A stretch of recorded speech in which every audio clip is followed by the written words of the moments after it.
I know most of you, so hey, what's up, guys? How's everyone doing? All right, all right, all right. I know a lot of you guys. All right, so the way I like to think about it is today we're going to be talking about more the qualitative side, like how do I vet my idea, like how do I know I have a good concept, and then Kyle's going to be doing all the hard stuff in next month on like, well, how do I model that out financially? How do I know from a quantitative perspective if this is a good idea? Okay, so but before we do that, maybe we can go quick intros. Let's say a little bit about me first. All right, so I actually know a lot of you already, so I won't do this. But main thing is my background. I teach here, I teach a class. I'm an entrepreneur residence, but I am not a traditional academic. I come from startup land. And so a lot of the stuff that we're talking about today is, it's not like theoretical academic topics. These are real life concepts that we apply in startup. Okay, so but I think you're also, how many people are planning to join the venture competition this year? Okay, most, okay. So most people are also like, well, like what does it have to do with the venture competition? Most importantly, last year, these guys won. These guys were from my class. 3 years ago, these guys won. They were my team that I mentored before I started working here more formally.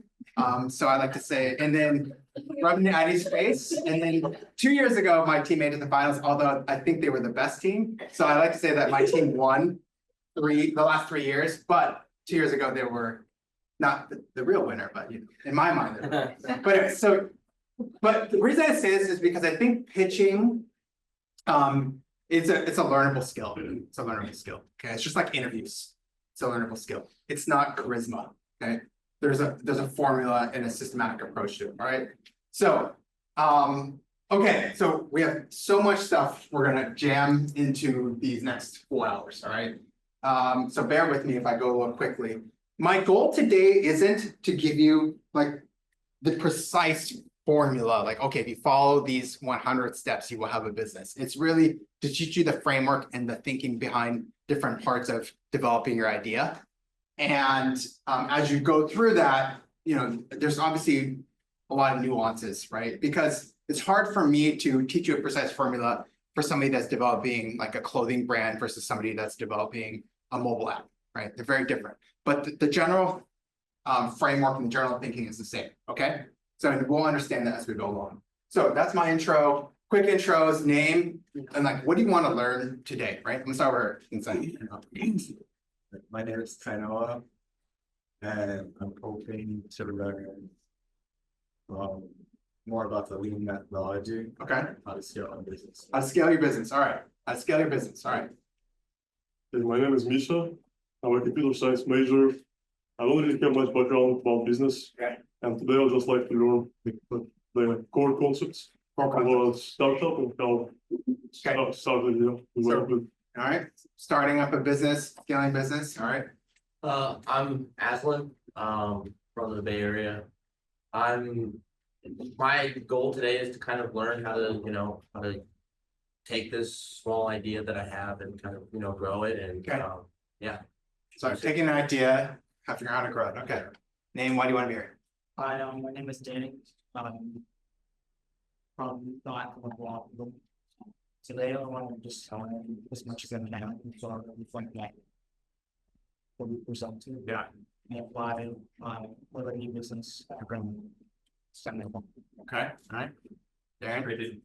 Did you say you're from Guam? No, Hawaii. Oh, okay. I got excited. If there's anybody from Guam, I want to. All right. Darren. I'm Darren. I want to listen. All right. All right. Go around. Roma. I learn more about business. Okay. I'm Vera, and I want to learn more about how to like have stuff like that great skill. Okay. I'm Tim. Yes, all of the above. All right. Good. I'm saying I'm interested in learning how to dominate going business. All right. I'm Sophia, and I'm interested in the part of permanent like two motions. Okay. I'm Chester, and I just want to show them my tools. All right. And I will learn anything and everything. All right. Hi everyone, my name is Lionel, and I just want to simplify a business idea. I like that. Simplify. All right. Simplify. That's key. All right.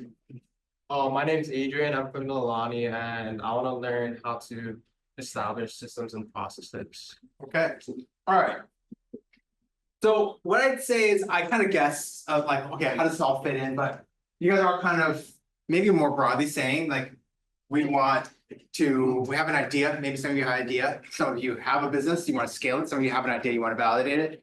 But the basic premise is, all right, if I want to validate my idea first, do I have a good idea or not? This is the number one thing people, so if you guys don't know, I have open office hours. Whenever you have an idea, you were talking about something, the number one question is my idea any good? Right? Then, okay, my idea, I think it's good. What do I build? How do I get started?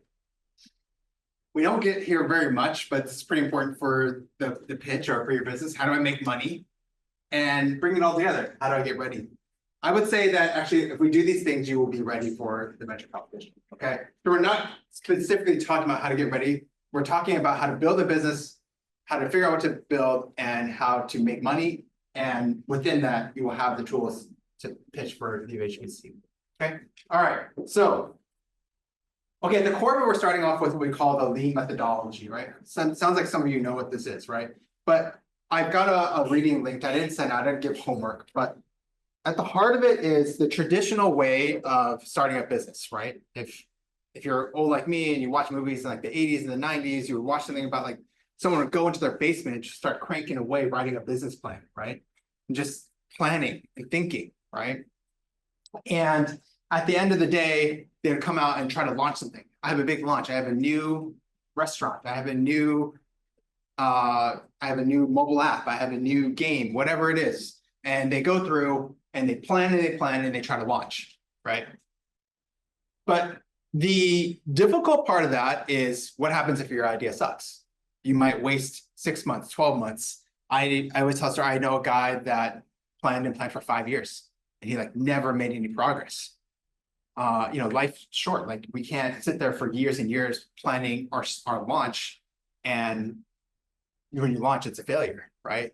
So the core of the lean startup methodology is how do we know if our idea is good and how do we move faster? Okay, that's the core of what we're learning. How do we know if our idea is any good? How do we move faster? How do we be quicker and get to market faster? Okay. So I've linked a reading here if you guys want to learn more from the lean startup methodology. But there's one part I always share, and there's this key sentence in there. It's a long article from Harvard Business Review about the lean startup methodology. And they say developers will invest thousands of man hours to get the product ready for launch with little of any customer input. Only after building and launching the product does that venture get substantial feedback from customers when the sales team attempts to sell. And too often, after months or even years of development, entrepreneurs learn the hard way that customers do not need or want most of the product features. So this to me is like, that is like the lean startup methodology.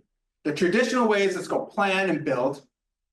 Plan. Let's sit there and build, and we'll launch one day. And we hope that people come and like our product, our business, right? And if it doesn't, then like I said, like my friend that sat in his basement for 5 years planning his major launch and like literally got 0 customers.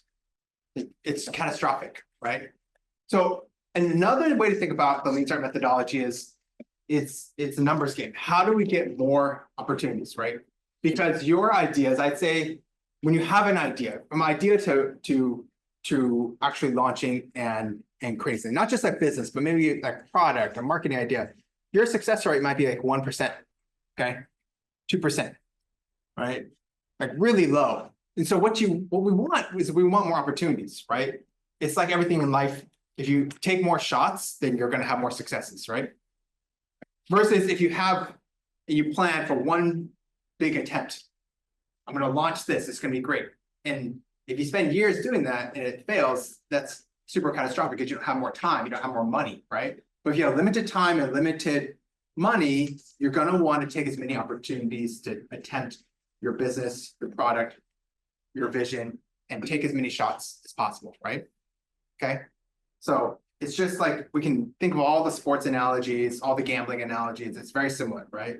If you have an idea, a winning formula, maybe you're amazing and you're 1 for 1, you're 100%. Great. Very few people like that. Very few. I'm talking like sub 0.0001% of people. Like most people are gonna, successful entrepreneurs are gonna take a lot of shots. And once in a while something sticks, okay? Read any story, they'll tell you, like, I tried a million things, find something worked, right? Okay. All right, so at the heart of it is we want to get away from this mindset of we're gonna build for years, and we're gonna launch and hope the customers like it. So we're gonna try to go faster, we're gonna try to get feedback faster, we're gonna try to iterate faster, and we're trying to be more productive along the way too, okay? So from this article, they also talk about what's the traditional way versus the lean startup way. And the key things are the traditional way, again, you have this big business plan, this implementation plan, versus the lean startup methodologies. We have a hypothesis, let's just go test it, let's get out there. In the lean startup, like, let's just get out and talk to people today. Like, don't plan. One thing I always tell people when they come in to my office hours, just don't plan, just go talk to people, just try to sell it right now. And it's like, it seems counterintuitive to be like, wait, sell what? I don't even know what I'm selling. But this is a very common tactic, okay? It's like, let's go out and get feedback and figure out what people want before we start building, okay? I always give this other example. I have a good buddy that, so he just has a string of like small businesses. And what he does is he'll have an idea, he'll put up a web page and he'll launch it and he'll collect signups. And if he gets a certain number of signups, then he'll go build it. So he builds nothing.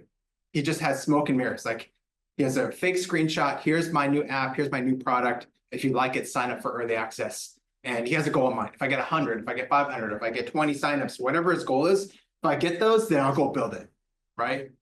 Which is counterintuitive. It's like you're selling something you don't have, right? But he's doing the lean startup methodology of like, how do I get faster at figuring out what works, trying a bunch of different things? Well, first of all, why don't I just not build it? Because that's the time consuming part, is building it, right? Okay, so the second thing is the traditional startup way is really thinking about a linear step-by-step plan, right? But the lean method is like, how do I get out there and just talk to his customers? The customers will be your guiding light, okay? How do I get out there and know what customers want? Okay, the number one concept today, and the number one concept that sets good pitches apart from bad pitches is, are you satisfying a customer need? Okay, all right. And the easy example I give to that is if I told you, hey, I have data here, I ran tests, I'm a scientist, and I have tests that I have the cure for lung cancer. Would you fund me right now? And like, oh, it's scientifically proven, blah, blah, blah, like tested over JAPSM, I have years of data, I can cure lung cancer. Would you fund me? I'm like, hey, can you give me $1 million? Can you give me $1,000? Whatever. Yeah, right? If I could cure lung cancer, you would give me money for that, would you not? I would. Is anybody, right? Why? Why would you give me money for that? We make a lot. Because you make, how do you know I'd make a lot of money? Because we know it's a problem, right? I don't need to prove to you that cancer is a problem, right? Everyone knows it's a problem. And if I can solve that problem, you will give me money, right? Okay, that's a very easy, blunt example, right? Right. But on the opposite end, a lot of you guys have lifestyle brands, right? People ask me, why is it hard to get money for a lifestyle brand? Or people, a lot of people in tech will say like, hey, I want to start I have a new mobile game. Why are lifestyle brands hard to fund? Because it's hard to prove that there's a need, right? It's hard to demonstrate that like there is this burning desire, right? You might have the greatest t-shirt brand on earth, great. But how do I know? You have to prove it to me, you have to show me, right? Right? You have to show me that there's a need for what you want, what you're producing, right? But if I can cure cancer, there's no need to show that need. Everyone knows there's a burning need to solve that problem. If I had the cure to put out wildfires right now, would you pay me? Would you invest millions of dollars in my idea? Yes, because we all know that's an acute need right now, right? Okay, so at the heart of what we're thinking about is this part of like, get out there and talk to people and validate your idea. Because if you take away nothing else, it's the most important thing is to talk to customers and validate your idea and understand their true need. Okay, and that's what separates a winning idea versus a bad idea on a venture competition. Because it's so much more powerful to say, I have this solution to this burning problem. How do I know it's a burning problem? Because I talked to 100 customers and they said this is a burning problem. This is the number 1 problem in their business today. I can solve this.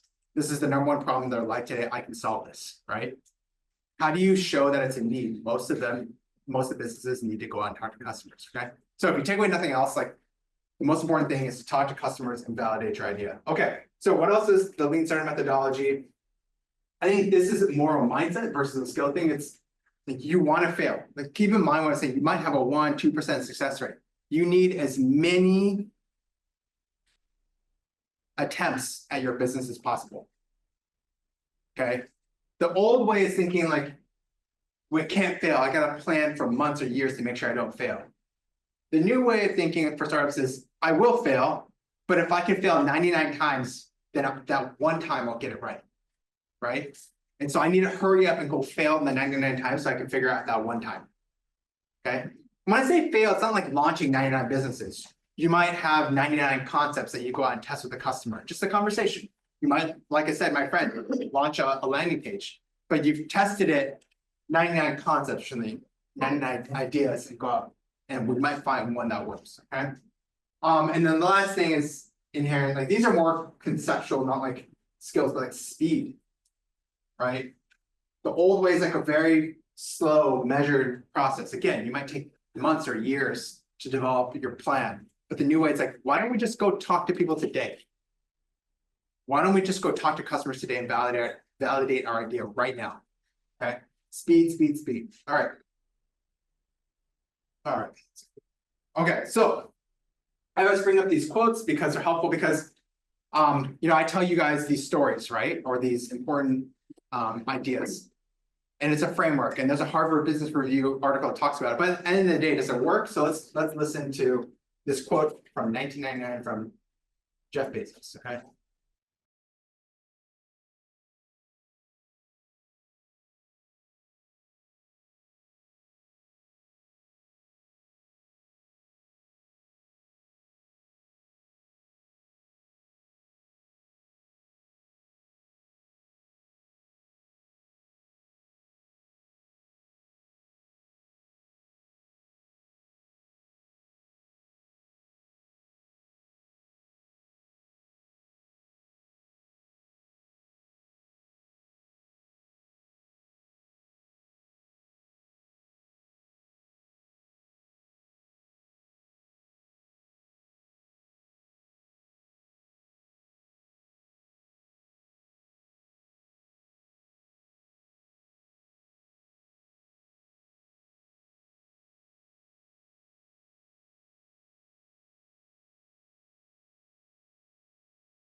Okay, so it's an old clip from 1999, and like back then there was this concept of like, were you a real business or were you an internet? It's crazy, right? Were you an internet business? Like now it's like there's no such thing, right? Like just internet is just part of every aspect of life and business, right? But back then all the Wall Street analysts wanted to know, were you a real business or a .com business, right?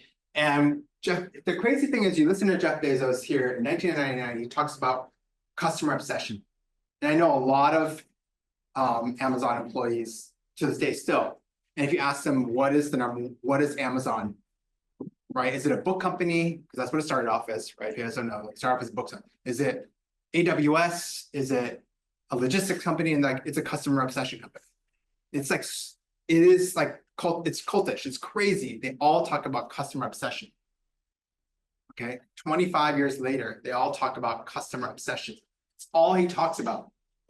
Every day for 25, 30 years, this guy's just talking about customer obsession. Why do I bring that up? Because inherently what you guys are saying to me today is like, how do I grow my business? How do I scale my business, right? And I just said to you, the most important thing that you can learn today is like customers. It's the most important thing. Talk to your customers. Are you solving a need, right? And don't listen to me. Like there's this fancy Harvard Business Review article that just says like, get out and talk to customers, right? Now, and then Jeff Bezos is also here saying the same thing, right? So we're all saying the same thing, just get out and talk to customers. That's the number one most important thing. And why do we do that? So we can validate our idea, right? Okay.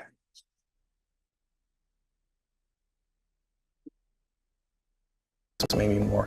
Okay, so when I do this bootcamp, I think it's easier to bring an example so we can work on it together, right? So my business for today is going to be Homework AI. I just made this up last night as I was doing the slides. Homework AI is an AI tool to help you guys do your class assignments, okay? All right, simple tool, right? We're going to work through that and figure out what that means, right? But this is my business for the day, an AI tool to help you do your class assignments, okay? We're going to talk about what that means, and we're going to use the concepts for the Lean Startup methodology to bring that to life. All right? Okay. Great. Questions? Throwing a lot of concepts at you. Is there a minimum down, like, do you choose how much you need for the audition? How much, Like, for example, let's say you do these interviews, you do 50 to 100 to Yeah. 20, like what is it based on your own metric, or is it a metric that you have to go by? I think it depends on what you're learning. And so if you're talking to customers, say you want to develop a homework tool that helps, and you talk to, and your thing is, I want to help software engineering students do coding projects. And you talk to 10 of them, they all say the same thing, then you really don't need to do much more work, right? But if you talk to 10, they all have different ideas, like, you know, you need the confidence that you know the problem, right? So, okay, sorry. Yep. Second follow-up question. So let's say you do the 50 and then they all say different things. yeah, And you know, That's hard. now you're like, okay, which one do is it a zoom out issue? Now you have to zoom in? Or Yeah. is it like, I think that's very case specific. It depends on what you're hearing, but in general, you're going to want to get more narrow. Like what is like the very specific problem that I can solve, right? so then pool's too big? So Yeah, exactly. Yeah. In general, you're going to want to focus more, but of course it depends on what you're building. Okay. And the feedback you're hearing, right? Because some of it just might be stuff that would help you invalidate your idea, right? But yes, it's very case specific. Okay, that's a good question. Let's say you want to go B2B, right? You want to like sell to like a big corporation or with a business. How do you go about kind of like getting that, you know, customer, like that? Do you need it? Like Yeah. you go, how do You have- you need it for sure. Big company, yeah. Yeah, you need it for sure, especially B2B. Because I think if you're new, unless it's an industry you know really, really, really well, like you've been working in that industry for years and years. But B2B, you especially need it because very few problems in B2B have not been solved. Like you're probably going to be coming with something better, cheaper, faster, quicker. And so you need to get out there because you need to really understand the problem. Okay. The other thing, well, that's a good question. A lot of people will talk about B2B and then they'll say like, oh, there's no solution out there that solves X. This must be a perfect solution. But then you also have to ask yourself, it's so obvious it's a problem. Yeah. Why hasn't there been a solution? Right. And you'll only figure that out Once you talk to customers. Right. That's why one of the reasons when you talk to customers, especially for B2B, it's like, why haven't you fixed this? It's a problem, right? And I think this concept is most critical for B2B because what you'll learn is there's nuances that you would never understand unless you talk to customers. Maybe your problem is, let's start with universities, right? Like, hey, we want to have a better classroom management system because La Lima is terrible, right? Okay. Yeah, it's true, right? It's true, right? So it's like so obvious. Why don't you fix it? Yeah, Why not? Right? I'll just make this right now. yeah. Well, it's a couple things. One, being a service provider into university, it takes years to like develop the relationship and it's very bureaucratic. Two, the budgets are super limited. Three, there's a lot of compliance, like you have to have a lot of safety and security, but you wouldn't know these things until you started talking to the IT administrators at the university. It's like, cool, and then like, you want to come sell to us? Here's a 100-point checklist. When your business has all these things, you can talk, oh, great. Now you have to fit within this exact price bucket. Oh, great, you have to have all these security features before you can talk to them. But you wouldn't know that too. You have to interview and discuss that with them. Okay. Because the problem seems so obvious. This tool, La Lima, is terrible. Like, I could build a better tool today. Like, why don't we just use my tool? Yeah. Well, there's a lot of nuances to doing business with this customer that make it difficult, right? Right. So, very good question. I would say customer discovery is even more important with B2B because there's a reason why there's a no solution response. Okay. Sorry, another Yeah. question, just because I'm Yeah, curious. yeah, please. Okay, so could you make yourself the customer? In this case, like, Yeah. let's say you have a problem that you want to. Yep, work on, yep. That you maybe performance-based or whatever. Yeah. Could you not be your For sure. customer For sure. and sell to yourself? Yeah. Okay. That's perfect. That's one great customer interview. And hopefully you talk to more. You talk to more. Okay. Now, the danger in that is Right. your point of view is skewed or nuanced. Right. Right? But yes, that is a great place to start. That is like one of the best ways to start is like to recognize a problem, especially for B2B ideas. I've been working in this industry for 2 years. I recognize this problem. We have no solution. I know why there's no solution because it's too expensive. And so therefore, if I can find a solution below $10, I will deal with these, right? The best way is to be your first customer. It's great, but don't stop there. Right. Yes. Other questions? What would be? Business to business. So B2C is business to consumer. So like a retail product or a mobile app or something that you sell to individuals. B2B is something you sell to businesses. It could be anything. It could be software product that's just for businesses. It could be like materials, chemicals, it could be whatever. But the main point is your customer is a business, not an individual. B2C is your customer as an individual. It's different. It's B2B and B2C. Yeah, B2B and B2C. It's just in like the general, like the 30,000-foot world of business, B2B is like, I'm building something for businesses. B2C is like do something for customers. What about like Airbnb? They just connect to customers. Well, they're what we call like a two-sided marketplace. And so on one side they have B2C. Yeah. And then on the other side they have B2B. Awesome. Just like social media, like Facebook, Instagram, TikTok. On one side they're B2C because you have consumers using it, but you have B2B because you have advertisers, right? So they're both. Oh, Right? They're both.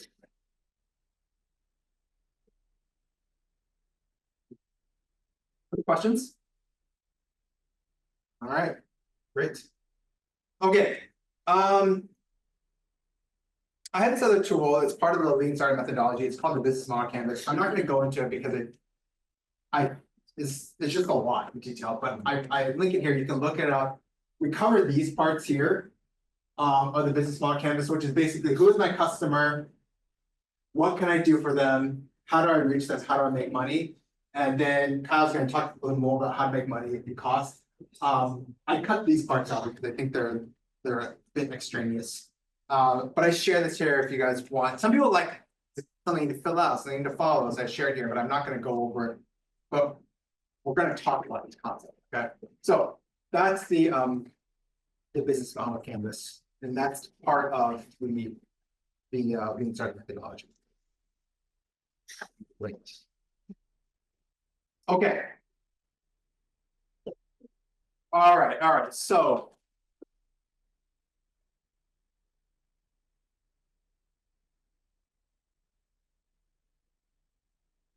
All right. So I said already, the most important thing we could talk about today is understanding your customer and what they need and how your business solves that need. Right.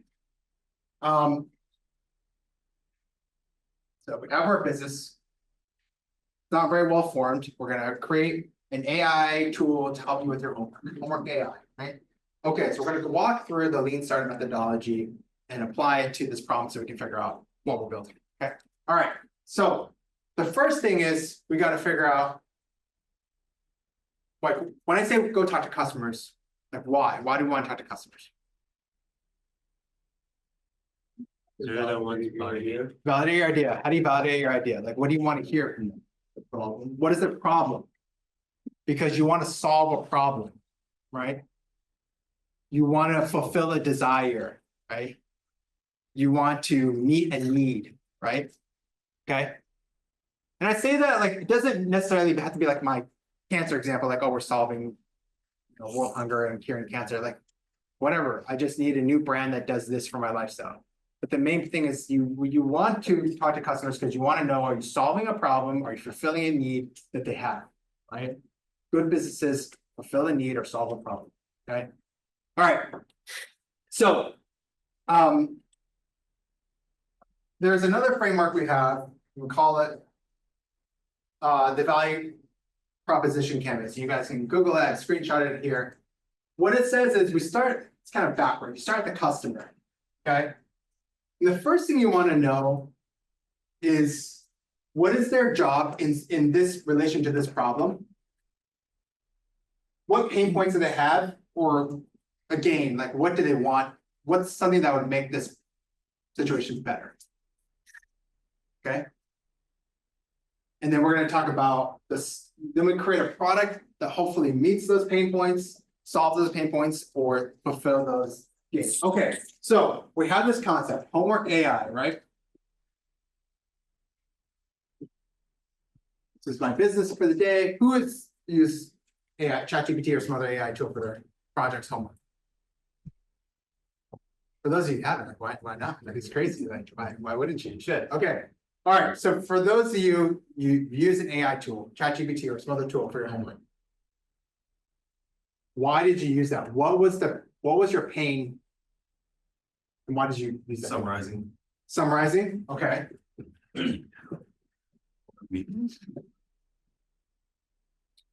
Oh, better. Save time. Okay. What else? It's accessible. Free. What do you mean by that? Free. Okay, great. Free or low cost, right?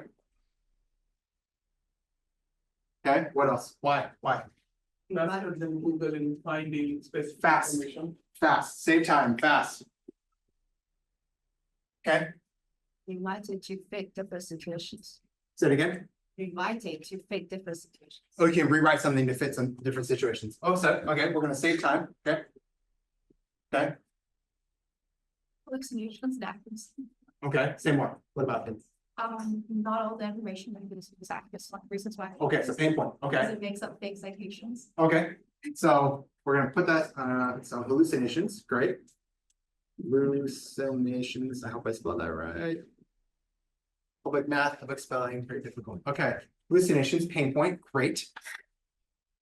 What else is your experience using AI for homework? Why do you use it? What are your pain points? Why doesn't, okay, let's go into this. So it helps you save time. What else does it not do well? Too much information.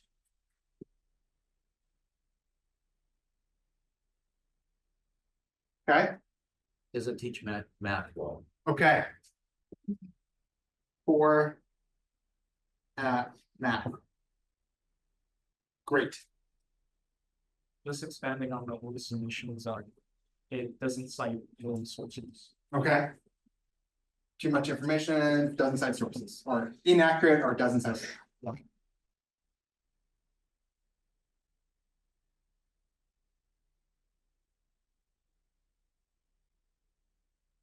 Okay. What are the pain points? Uses a lot of energy in water. Okay. Energy intensive.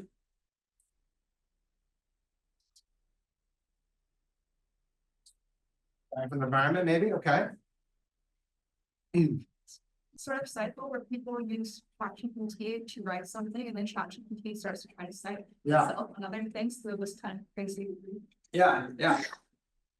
All right, so we're just gonna say the kind of like, you kind of get stuck in the vortex, right? Or if you if you use it a lot, you can immediately tell when someone uses it because it uses like corny language, right? Okay, It limits your creativity. limit your creativity. Say more about that. Why is that important? That's a good one. There's a little bit more of that, right? Because, yeah, it's kind of like you're sucked into the vortex, you just Yeah. stop thinking and just. Stop thinking. Stop thinking. This is the number one pain point. You stop learning, right? You're not really learning as much, right? Okay, so limits creativity and learning.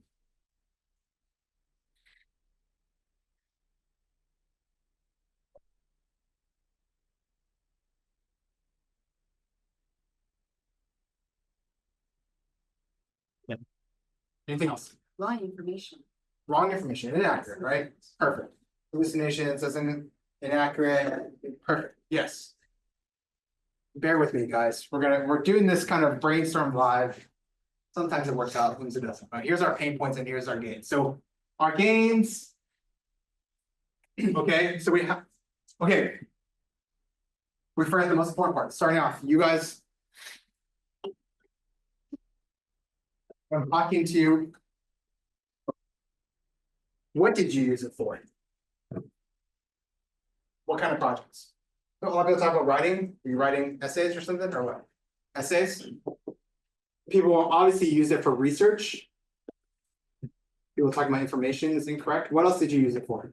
Emails, So, emails? Emails? What kind of emails? not just professional emails, Okay. follow-up emails. Email writing? What else do you use it for? Maybe share. Coding. Coding? Yes. Coding. Okay. Brainstorm, David? brainstorm. Brainstorming, yes, brainstorm. Actually, I'm gonna put this on here, right? Research and brainstorming.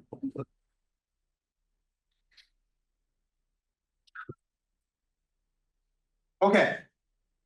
So in our situation, you guys are students or academics. This is your job. In relation to this problem we're talking about, okay? To be specific, you use it for a certain use case, to research and brainstorm, to write essays, to write emails, and to write code. We're gonna put this in, okay? So you have 3 use cases you talk about. Writing, qualitative stuff, researching and brainstorming, and coding. Not coding, code. Okay? It's 3 use cases. You're researchers or academics or students. You used it to research ideas, brainstorm ideas, write essays, write emails, or code. Okay? What you found was there's some pains here, pain points. With the current solution, ChatGPT or other current solutions, DeepSeek, whatever you want to use, there's a pain point here. It hallucinates, it's inaccurate, it doesn't cite the right, provide the right citations or provides inaccurate citations. Accuracy, huge pain point, right? Pain point, too much information. Okay. All right. A pain point. Support what we call like deterministic things like math where there's like precise answers. Support that. Okay. Maybe support for the environment.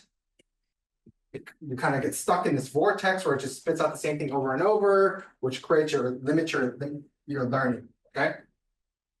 But there's gains. It saves you a ton of time. You want to save time. And it's low cost and free. Right. So your job, what's your role? What do you use it for? What are the pain points of the current solution? What are some possible gains that you want to achieve? Okay. All right. So I have this broad topic of I just want to create something that helps with your homework, right? So how do we know what to build? I just did 20 interviews right now. 20 5-second interviews. You guys have told me these things, right? How do we know what to build?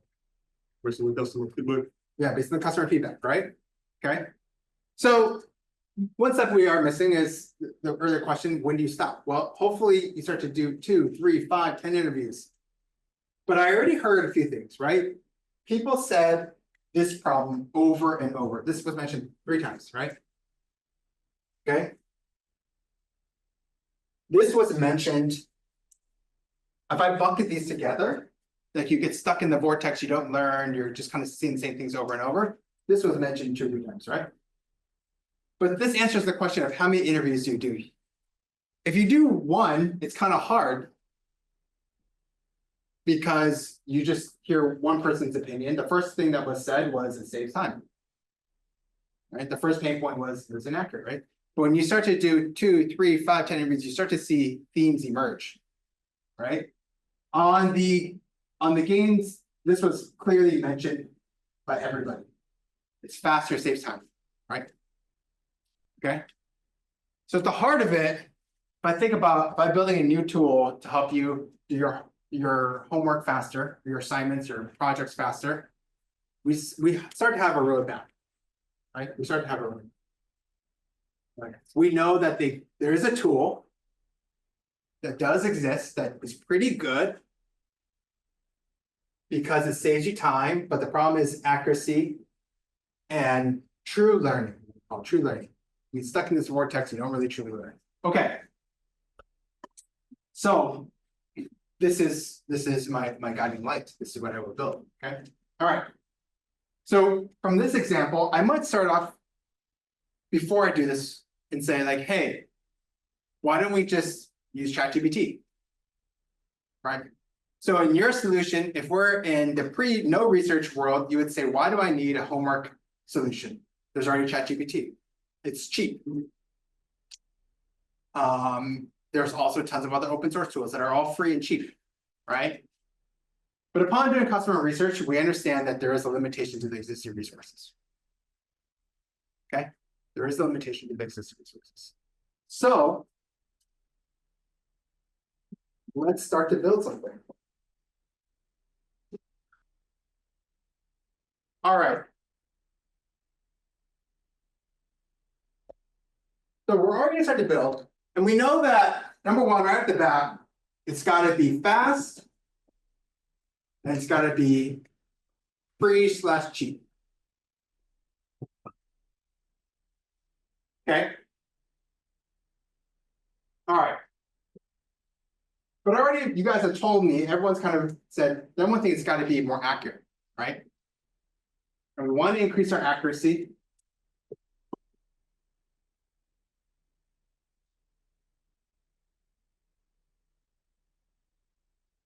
And we wanted to actually not just give me the answer, but teach me, right? Teach me something. Don't just get me stuck in the vortex, spinning out the same thing over and over, but give me the context. Teach me along the way. Don't just give me the solution, right?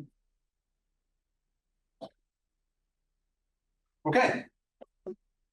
All right. So in our make-believe world, what can we build? Who knows a little bit about AI tools? What can we build? Anybody? Any ideas? AI agents. An AI agent. Okay, say more.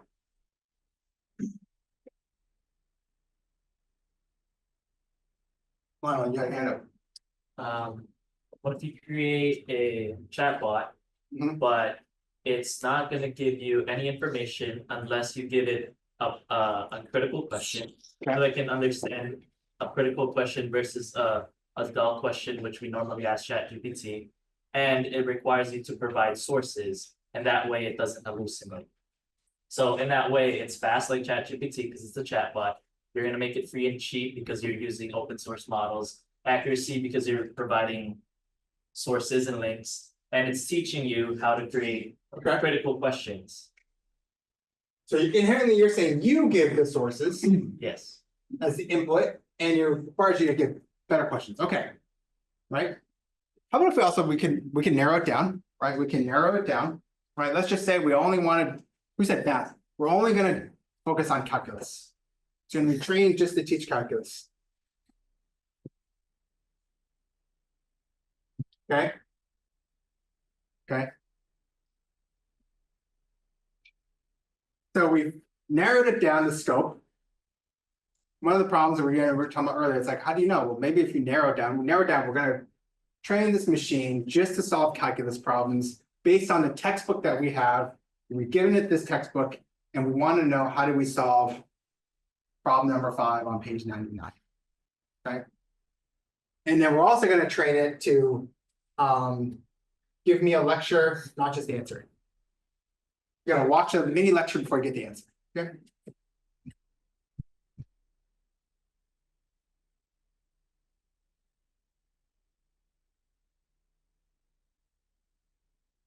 Okay. So we narrowed it down scope. We're only going to train on calculus on your specific textbook. You have to give it a very specific question because it's trained only on your textbook. Inherently, you give it a source so we know it's accurate, and it's gonna give you a lecture before it gives the answer. So it's still fast, it's still free / cheap. We've increased the accuracy and we trained it to teach me, not just show me the answer. Okay. My magical tool does this, right? Homework AI is the perfect tool for math classes now, right? And we can make a homework AI for chemistry, we can make a homework AI for your English class, whatever, et cetera, right? Okay. But the key here is we start off and the answer, if you start off by saying, how do you use AI to do homework or cool new tools at home? You say, I use ChatGPT. And if we start off blindly, we'd say, do we need a new tool? And people say, no, like there's already a free / cheap tool that everyone around the world uses already, right? But then within 20 mini interviews, I already found out all of you said it sucks because it's not accurate, right? It's not accurate. And it's limited, just kind of spits out the same thing over and over, right? But we wouldn't understand that until we did some critical research and understanding our customer, right? And to that earlier point, it's great because your customer is you, right? But it's not always you. But in this situation, I made it so it is you, right? So here we know that there is a better solution because there are pain points that could be solved. All right. And so with that, we go to this other side and we say, oh, what is our product? Homework AI is an AI tool that magically solves calculus problems and teaches you the concepts along the way with 100% accuracy. All right.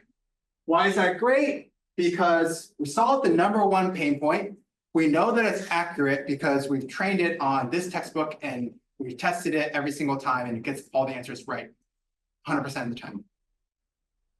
It's still cheap, it's still fast, and it's still accessible to students and academics.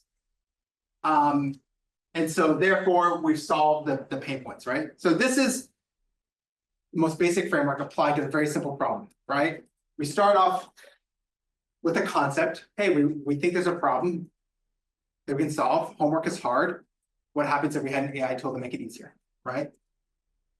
That's not enough.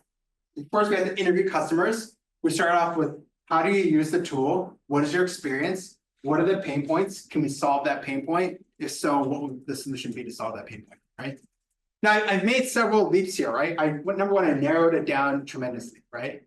That there's no formula to figure out exactly what to build. But this is what I'm saying, like, when we sit in a room like this, you have 20 different ideas. So there's no one formula to figure out exactly. It's not like you fill out this worksheet and it spits out an answer for you. But the overall framework is the same. It's, did you understand your customer and the job that they are trying to accomplish with this in the specific problem that you're talking about?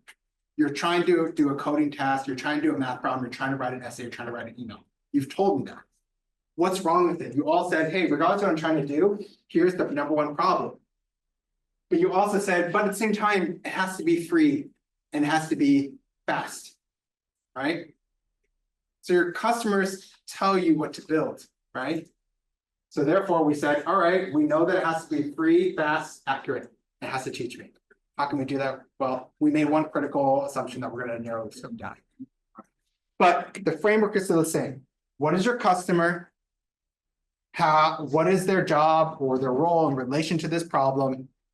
What is their pain point? Or what value do they want to extract from your solution? Okay, questions? Yes, it is an oversimplification, right? But this is a workshop, we're trying to oversimplify it, right? All right, so again, we go back, if we started this, we would say, we don't need to build anything, there's a great tool out there already, but we do need to build something because people don't like that tool. How do we know people don't like that tool? Because we talked to 20 customers and they had a very common theme.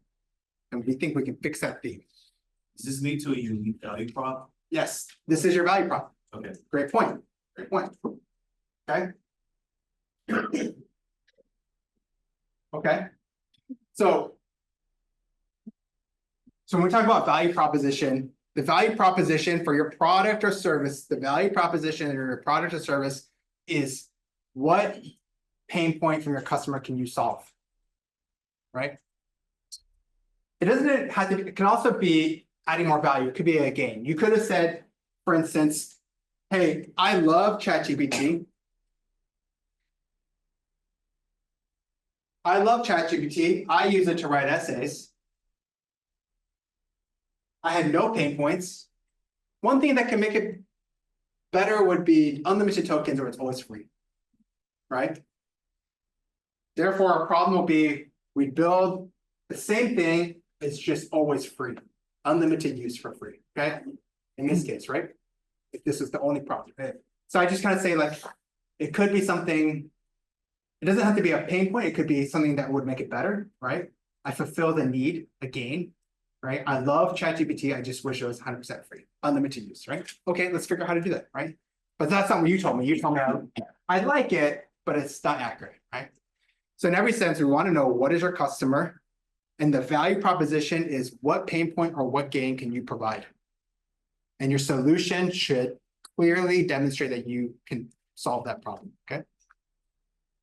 Other questions? Okay, I have another example, even easier, okay? I love this example, I know the professor gave this one, but okay. So, let me do this.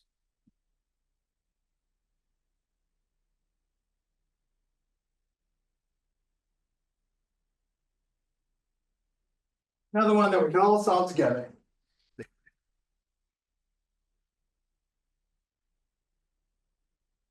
I need transportation to school. Okay, what's my problem? My car is old, unreliable.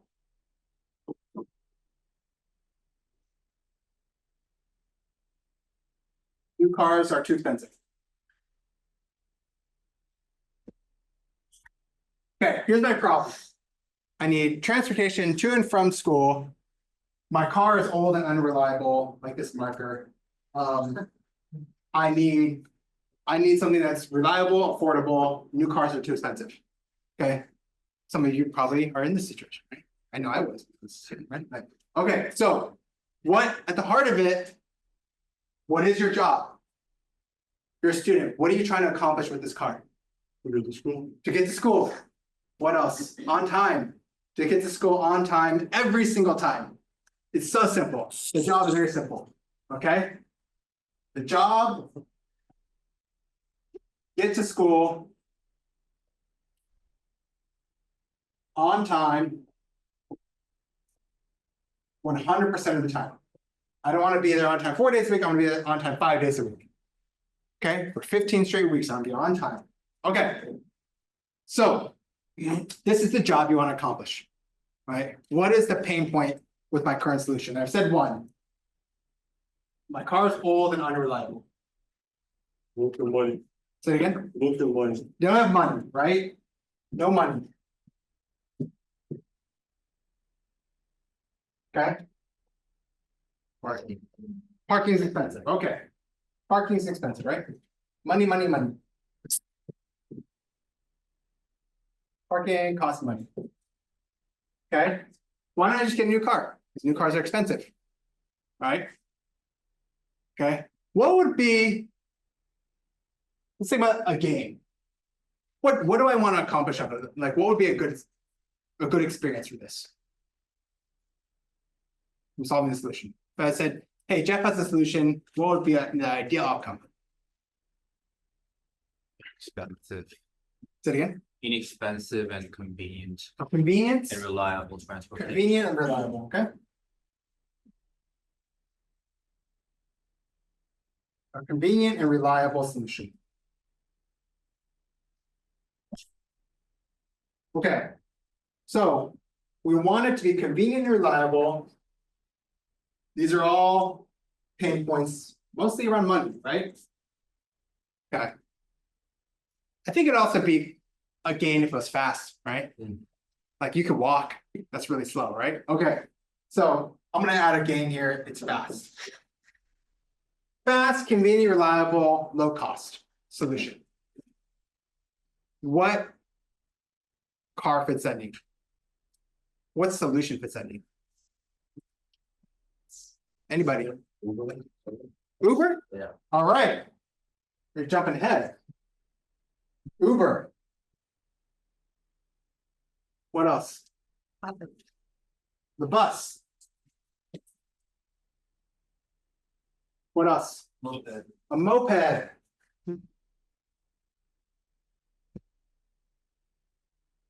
Okay, I bring this up because you guys solve this problem on a daily basis. But why is this important? It's because these solutions are all more affordable than buying a new car. They are all, well, some of them are fast, and they all are reliable, convenient.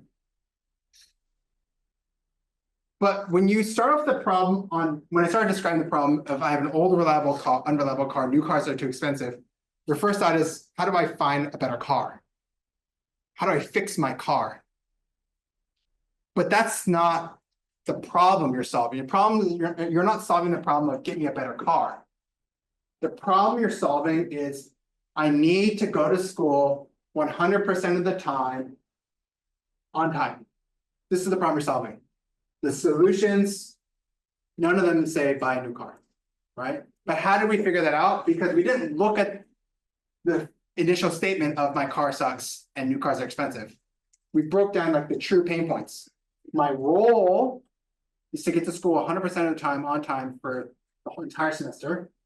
And I need to do that conveniently, reliably, quickly, and cost efficiently, right? When you break it down to like first principles, okay? When you break it down to like the core problem, you can find more creative solutions, right? You guys are fast, you already found the creative solutions. A lot of people talk about like borrowing a car or like going to get another used car. But actually these solutions are better, right? But again, if you start off and you think about this statement, you just think about new cars. But if you think about the problems, you think about better solutions, okay? It goes back to our homework AI. If I said, hey, we want to use AI to do our homework assignments, you'll probably say, oh, why don't you use ChatGPT, or why don't you try DeepSeek, or why don't you try Claude, right? But actually, if we broke it down to the problems, we'll know we had to create a new solution because our problem is it's always the same. It's not accurate enough. We want it to be more accurate, right? In both situations, you need to understand the core problem to build the correct solution. Make sense? All right. Okay. So at the end of the day, we want to figure out who is using our solution or benefiting our solution. What is the pain point we can solve? All right. Questions. Questions.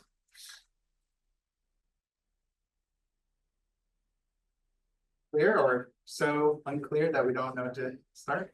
All right. Okay. I hope that's clear. Now, the next thing we'd say is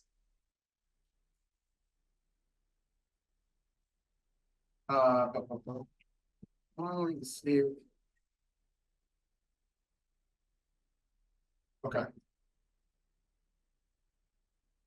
All right. So,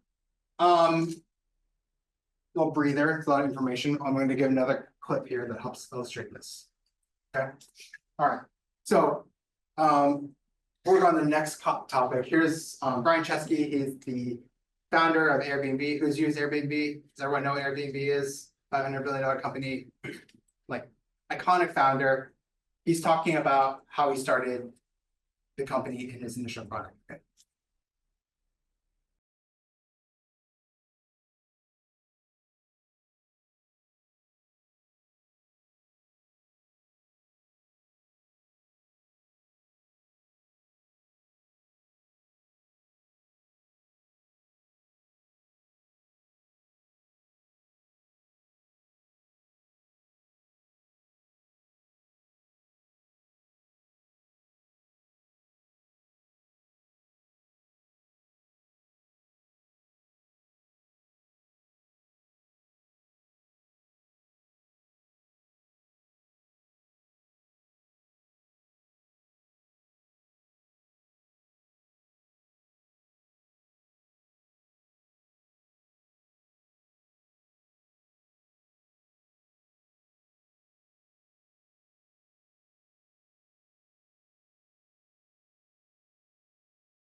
right? The roadmap of your product roadmap exists in your customer's mind, right? So hopefully you guys are thinking and you heard him. He's talking about how did we develop the customer review system, payments, maps, everything, the features. We talked to customers and they told us what they wanted and what to build, right?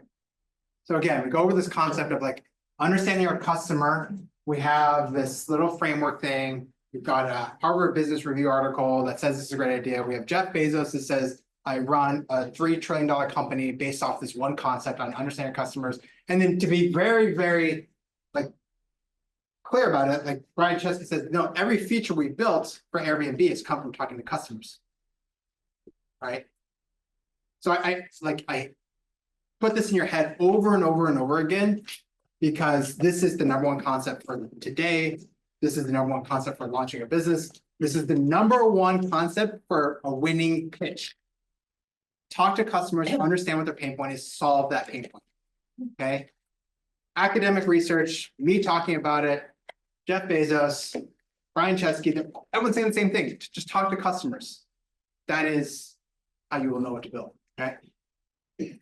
Last anecdote I give is, so 9 years ago, I was at Instagram when we were started. And my first job was, like, I was the guy that launched ads on Instagram, right? And so we did this. My first job, my first month there, I took a team around the country and we interviewed hundreds of small businesses. Because those are when you advertise, the customer is small, the business, not the consumer that's using it, right? So we said to them, what do you want to see? Show me, like, how do you advertise? What do you want to see in your tools online? Show me how you use the product. I went through and we did this exact framework on what is your job in relation, how do you use Instagram as a small business? What gain do you want? Okay, you want ads? Why do you want ads? Because you want more customers, you want more money, you want more business. What's your pain point with your existing solutions out there?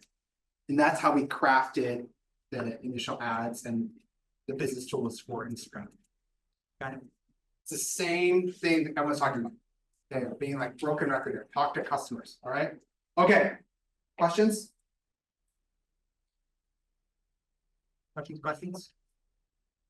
All right. Let's see here. I'm going to reshuffle. So why don't we take a break now for 15, and I'm going to reshuffle some new content real quick. Can we come back? It's 10:10. Can we come back 10:25? All right. Well, we're starting. You know, sound good? All right. Let's do that. Because I don't, you can know that it's good. Really So I'll hook you up with Thank you very much. Yeah, no worries. Yeah, so I'll set up a meeting next week, and yeah, but I just want you to know, like, I don't know why there's 20 plus, especially people who don't, right? So if you can get rid of that,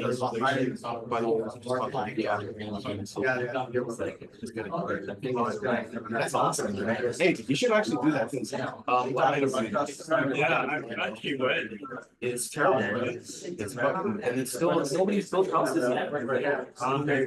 And they're still trying to fund it. They're sitting on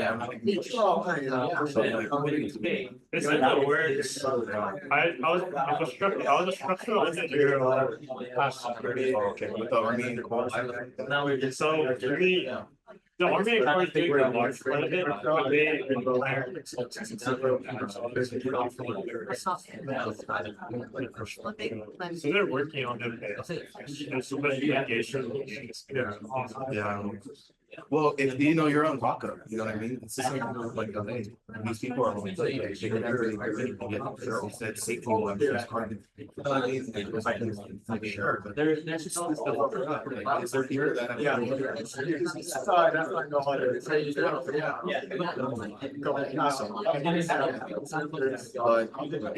did you hear about the Josh Green signed $1 billion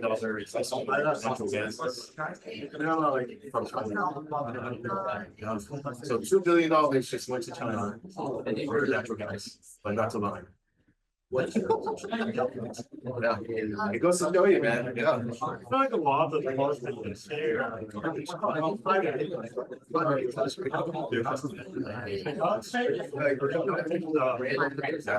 Like out of nowhere, they put out all the showcase in town. They don't want central. Also, it's not an issue. See, it was the world around here. Right by the airport. I got an email. Minutes. You know, that one, that he Okay, because you gotta think about it. You know, like, but he has to put up the front cost because subsidized by the state, right? And then on top of that, if you consider it voting right? So this is all. All right, guys, let's come back. Yeah, we'll talk about it.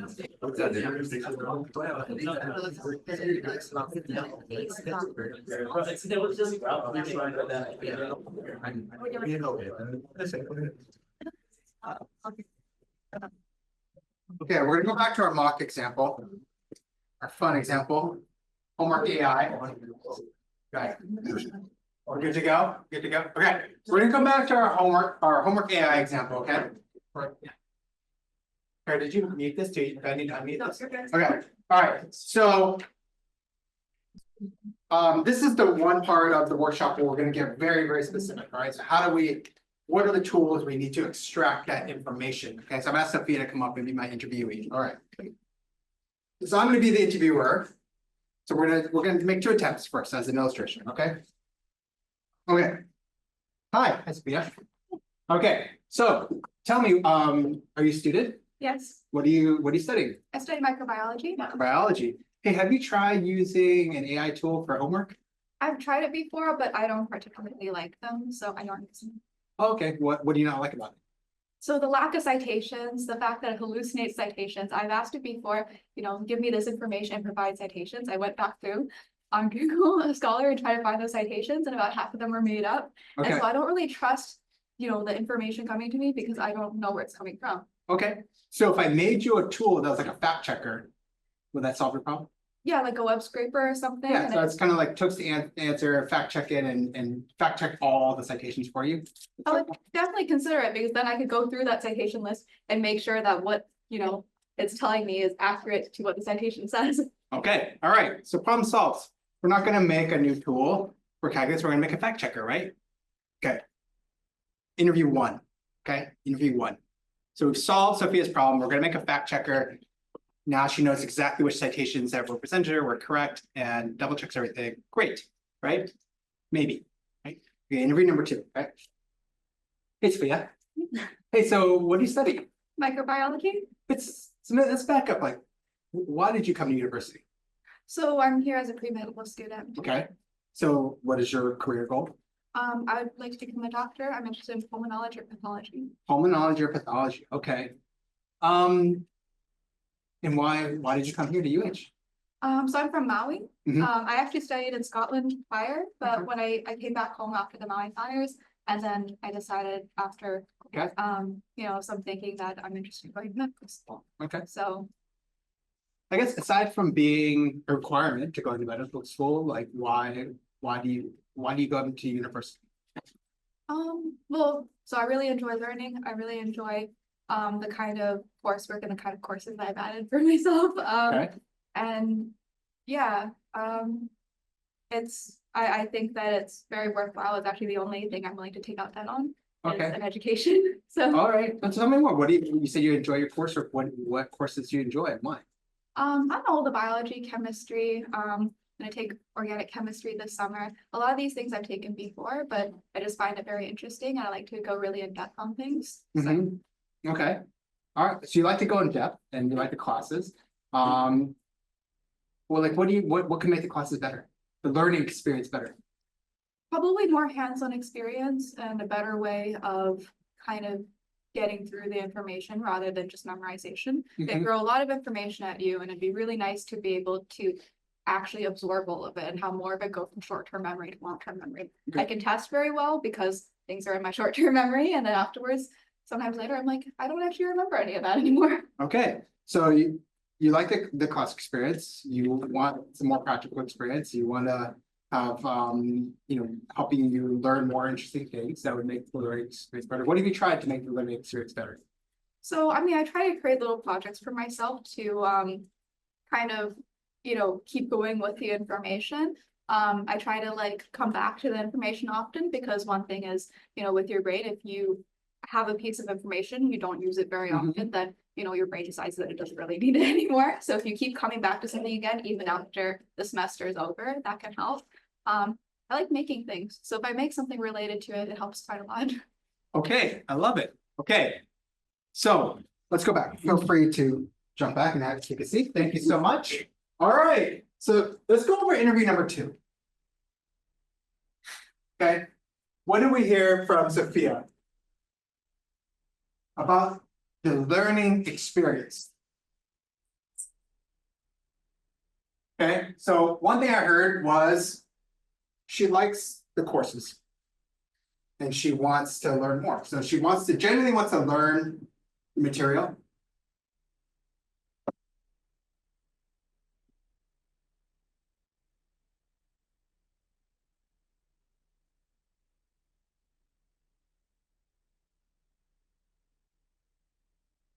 Okay, Sophia genuinely wants to learn the material and she likes the courses. What else did we hear from her? She wants to convert the short-term things that she learned into her long-term memory. Yeah, I love that. Kind of convert, which kind of retain in long-term memory, right?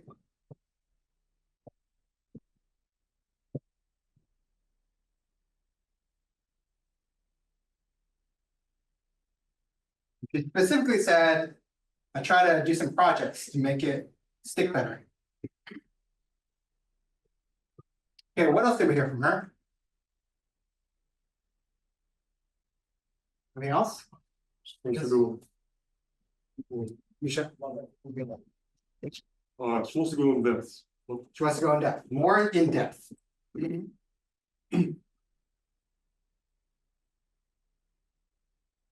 Okay.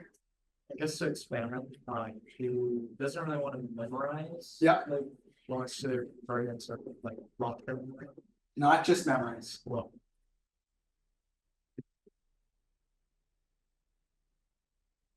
But she genuinely likes the content. She really wants to learn it, not just memorize it. She wants to retain it in long-term memory, and she wants to go more in depth. Right? That's nice. More hands-on experience. This kind of goes with projects, more hands-on experience.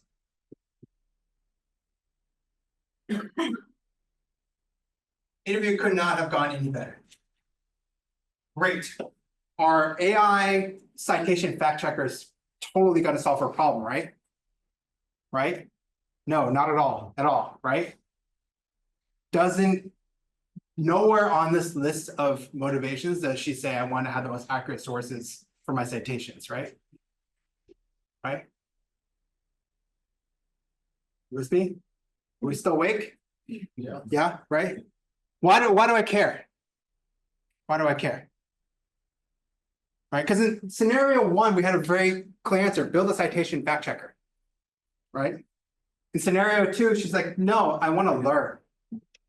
I want to retain this to long-term memory. I try to do all these things. This is like the perfect thing. I try to do all these things because I genuinely want to be a doctor one day. I try to do all these things to retain my long-term memory. I try to make it into projects. I try to pick classes that are interesting. Why is that important? Because they'll make more wrong. Yes, we made the wrong product. Why does that matter? Lost time. Lost time. Think about this product when she does the citation fact checker. How many times is she going to use that a semester? Once or twice. I got to get going. Give me some background research, give me the citations, check my citations. Okay, now I'm going to go read and do my work. Give me a tool that helps me learn better because I generally want to be invested in the learning experience. How many times do you think she's going to use this every semester? Every day, right? Do you want a product she's going to use every day, or do you want a product she's going to use once a semester? Every day, right? Why are she going to use this product every day? It solves their actual problem. Because it solves our actual problem. How do we know that it solves our actual problem? So we talked to her, we interviewed her, right? Okay, but I think the key is also that we had a better interview. We had a better interview, okay? This part is so hard, and I'm not gonna say like you're gonna learn this right here, okay? Oops. Sorry, broke the mouse. Uh-oh. Let me see where that battery went. Oh. Sorry, I did. Okay, about to make do with that. Okay. So the way I like to think about this is when we do interviews, we want to come through this customer discovery process, okay? So first off, it's what I did was I didn't come in and just start talking about like, well, I did. The first time I came in, it's like, hey, I think I had this idea. This is what everyone does. I think I had this idea where we can make your homework assignments better with AI. What do you use? What's better? Great, done. I'll make that better. Right? The second time it came on, like much more systematic approach. Like, what is your goal? Like, why are you even here? What can I do to make this better for you? Right? Okay. Goes back to the car thing. The car example. If I said, what's your problem? My car is broken. Great, let me find, I have a mechanic friend that does this for really cheap. Versus if we understood the goal, like, no, I just want to be on time 100% in a reliable, cost efficient manner. Why don't you just take an Uber? Don't buy a car, right? Right? Both situations, I got the heart of the problem. How do you do that? So one thing I like to do is have a structured interview approach. When you go talk to a customer, it's so important to have a structured approach. If you go and talk to customers off the fly and just like, hey, I want to talk to you about my product, you will have a terrible interview. It will be just like the first one. Oh, you use ChatGPT? Great, what's wrong with it? Okay, cool, I'll fix that. Versus the second one was a systematic approach that got to like the heart of her problem, right? So the way I like to think about this is this process, right? So I'd interview different types of interviewees. Who are their stakeholders? What is their role? Then first thing I do, instead of starting questions, is like, what are the themes that I want to talk about today, right? Let's go back to Sophia. Interview 1, I had one topic. What do you use? Why does it suck? Interview 2 was my first thing, like, why are you even here? Right? I had a bunch of questions there about, hey, like why did you come to UH? Why did you even come to university? My second thing is like, what do you think about the learning process? What's good about the learning process? Right? And my third thing is like, what are your academic goals here? Right? How do they relate to your career goals? Right? So within each one of those themes, I had a bunch of questions in my mind. Okay. The first thing I thought was like, why are you even here? So I asked her, right? Like, why do you come to university? What's the point? Right? I want to be a doctor. Okay, great. Why UH? Okay, family reasons. Okay, got it. Why do you take these classes at all? I genuinely want to learn. Right? Okay, great. So for each one of these, what I like to do is I like to create a list of themes, and within each theme, I come up with a bunch of questions. Right? Call this an interview guide. Structured interview approach. This one is hard because it's going to be very different for each one. So if you guys want to try this and think about it before you talk to customers, I'm happy to review it, right? But if we go back to our transportation example, right? Number one, like what do you want to accomplish? 100% on time attendance at school, right? The second problem is, all right, let's talk about costs. What is in your cost budget? What is in your cost range, right? The third question is, what's wrong with your current solution, right? We start to talk about like different themes. We don't just jump to like, hey, your car sucks, how can we fix it, right? Think about the broader themes and motivations, okay? So I like to think about who's your customer, what are the themes that you want to research, and with each one of those themes, create a bunch of questions, okay? And what I do is then I create like an interview guide. So I have a bunch of topics. I want to talk about why you come to school. I probably would have talked about why medical school. I probably would have talked about projects. You talked about projects, like what's good and bad about her current projects, right? We did this 5-minute interview, but if we did a 40-minute interview, we would have had a bunch. And then with each theme, I come with a bunch of questions. At the end, you should probably have 30 or 40 questions, right? right? For in-depth, like really understanding their motivations, really understanding what have you tried before? Alternative solutions for competitors or from other classes, or what are other solutions you tried besides projects? What features do you want to see? What is your motivation? What would you like to achieve? These are just some themes that you want to talk about, right? But I don't start with the exact question, right? I start off with what are some of the topics I want to cover and how do I address those with specific questions? Okay. Questions should be open-ended. That's the most important thing. I didn't start off with just, well, I did start off like, what do you study? But after that, it's like, well, why? Why do you study them? Why are you here, right? Open-ended. Okay, this is really hard, right? But that's why I give you an example versus like giving you a playbook on like how to develop questions. The first example, super close, very quick, not much insight. The second one, we broadened it up, very open-ended, and we got a lot of different insights. And the solution that we build at the end is dramatically different in both interviews, right? Questions? What's the mentality that you as an interview, because you're going there knowing about your startup and everything, right? So how do you mentally prepare for what you're getting so that you don't have this skewed? Yeah. The first thing I do is I have as many questions as possible and as many themes or topics as possible, because one of the problems you're going to run into is what happens if the interview doesn't turn out the way you want. Maybe I want to talk about motivation and the learning process, and something that's like, my parents made me come here, right? So the interview's dead then, but there's probably still a solution, right? Then we can talk about like, well, what is your end goal? Why do you care about your parents, right? So the first thing I do is come up with as many topics I can think of to discuss, okay? The second thing I think about is how can I just be as open as possible to extract like the true like motivations and like the reason you're here, the reason you use these tools, etc. My next question, sorry. Sorry. Go. So let's say I'm sitting there. Am I having a notebook? Because I feel like that's a weird thing to have. Oh, I don't think so. No? Okay, Yeah. so it's okay to just. Yeah, I think having a notebook is fine. Okay, but what about typing? Typing is a little bit hard. Yeah. What I try to do, one trick, and it helps to focus your mind, is what we just did here, is right afterwards. Don't walk away, don't do anything, just like, what were the top 3 things I learned? Got it. It sharpens your mind because you really think what was super important, right? Yeah, It was some ways that's better because you're not just writing verbatim, you're just like, what was most important? Because that's actually what you want to care about. It wasn't, right? Okay.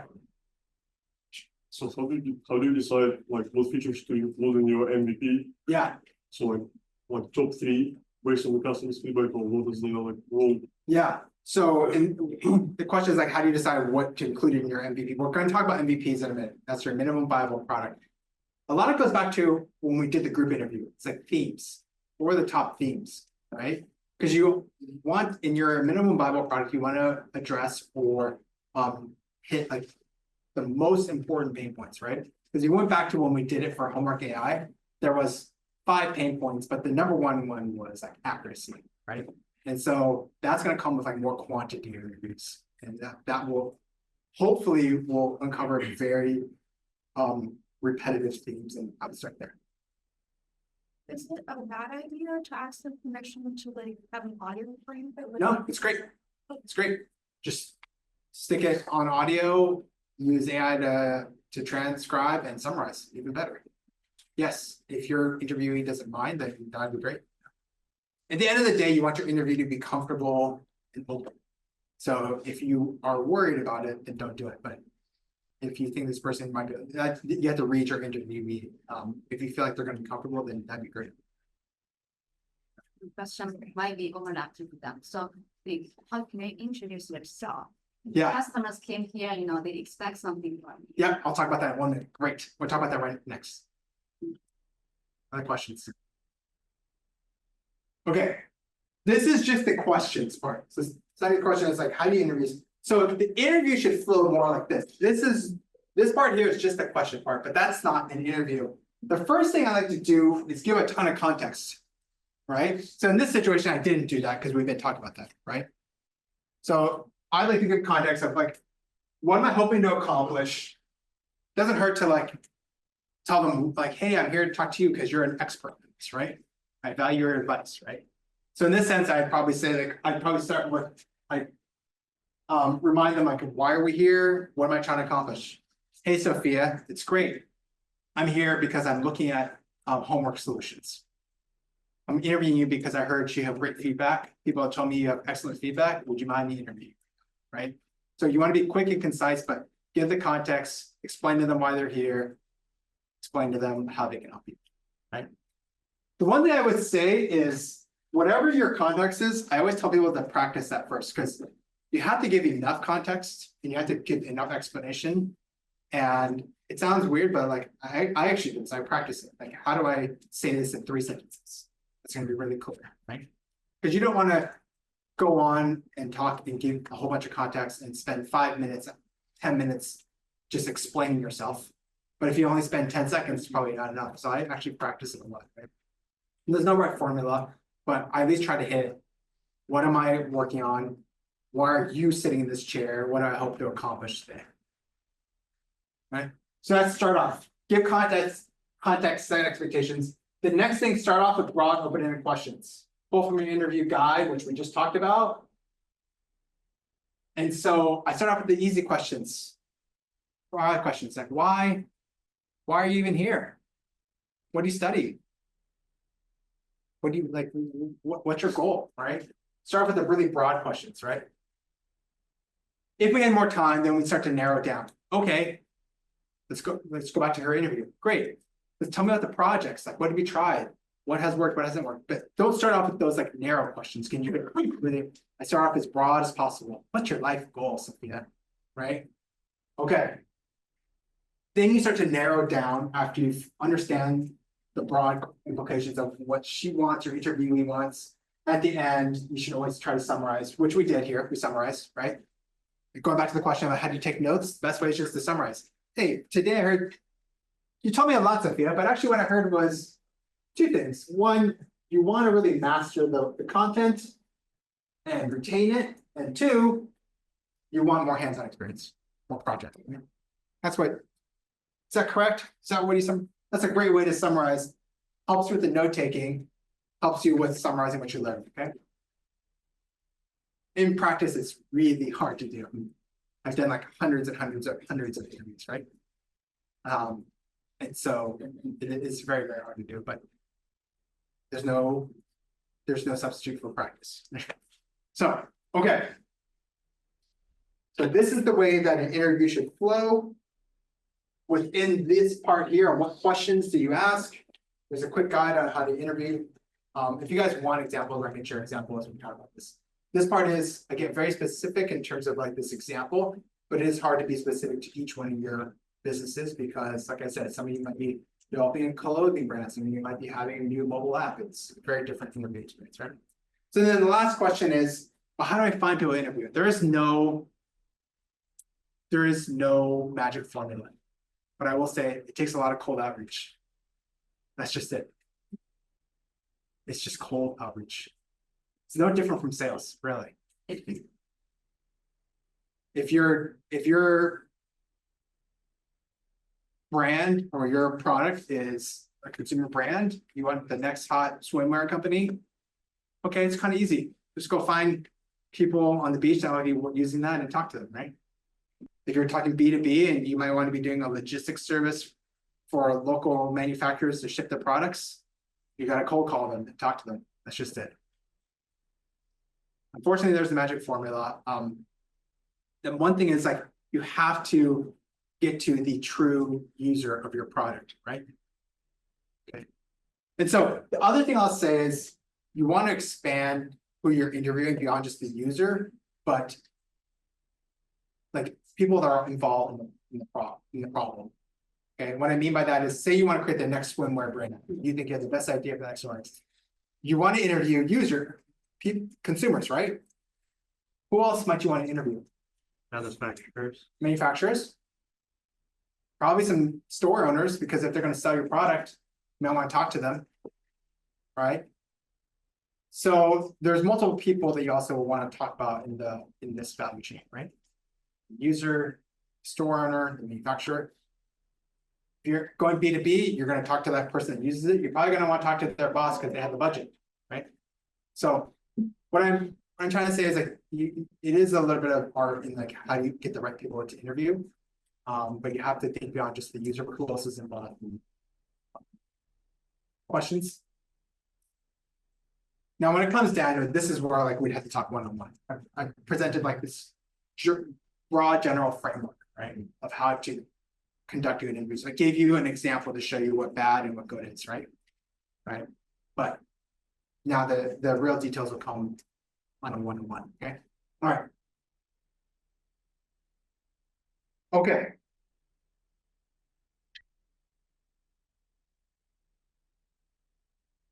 Next up. Okay, let's go through our journey. We have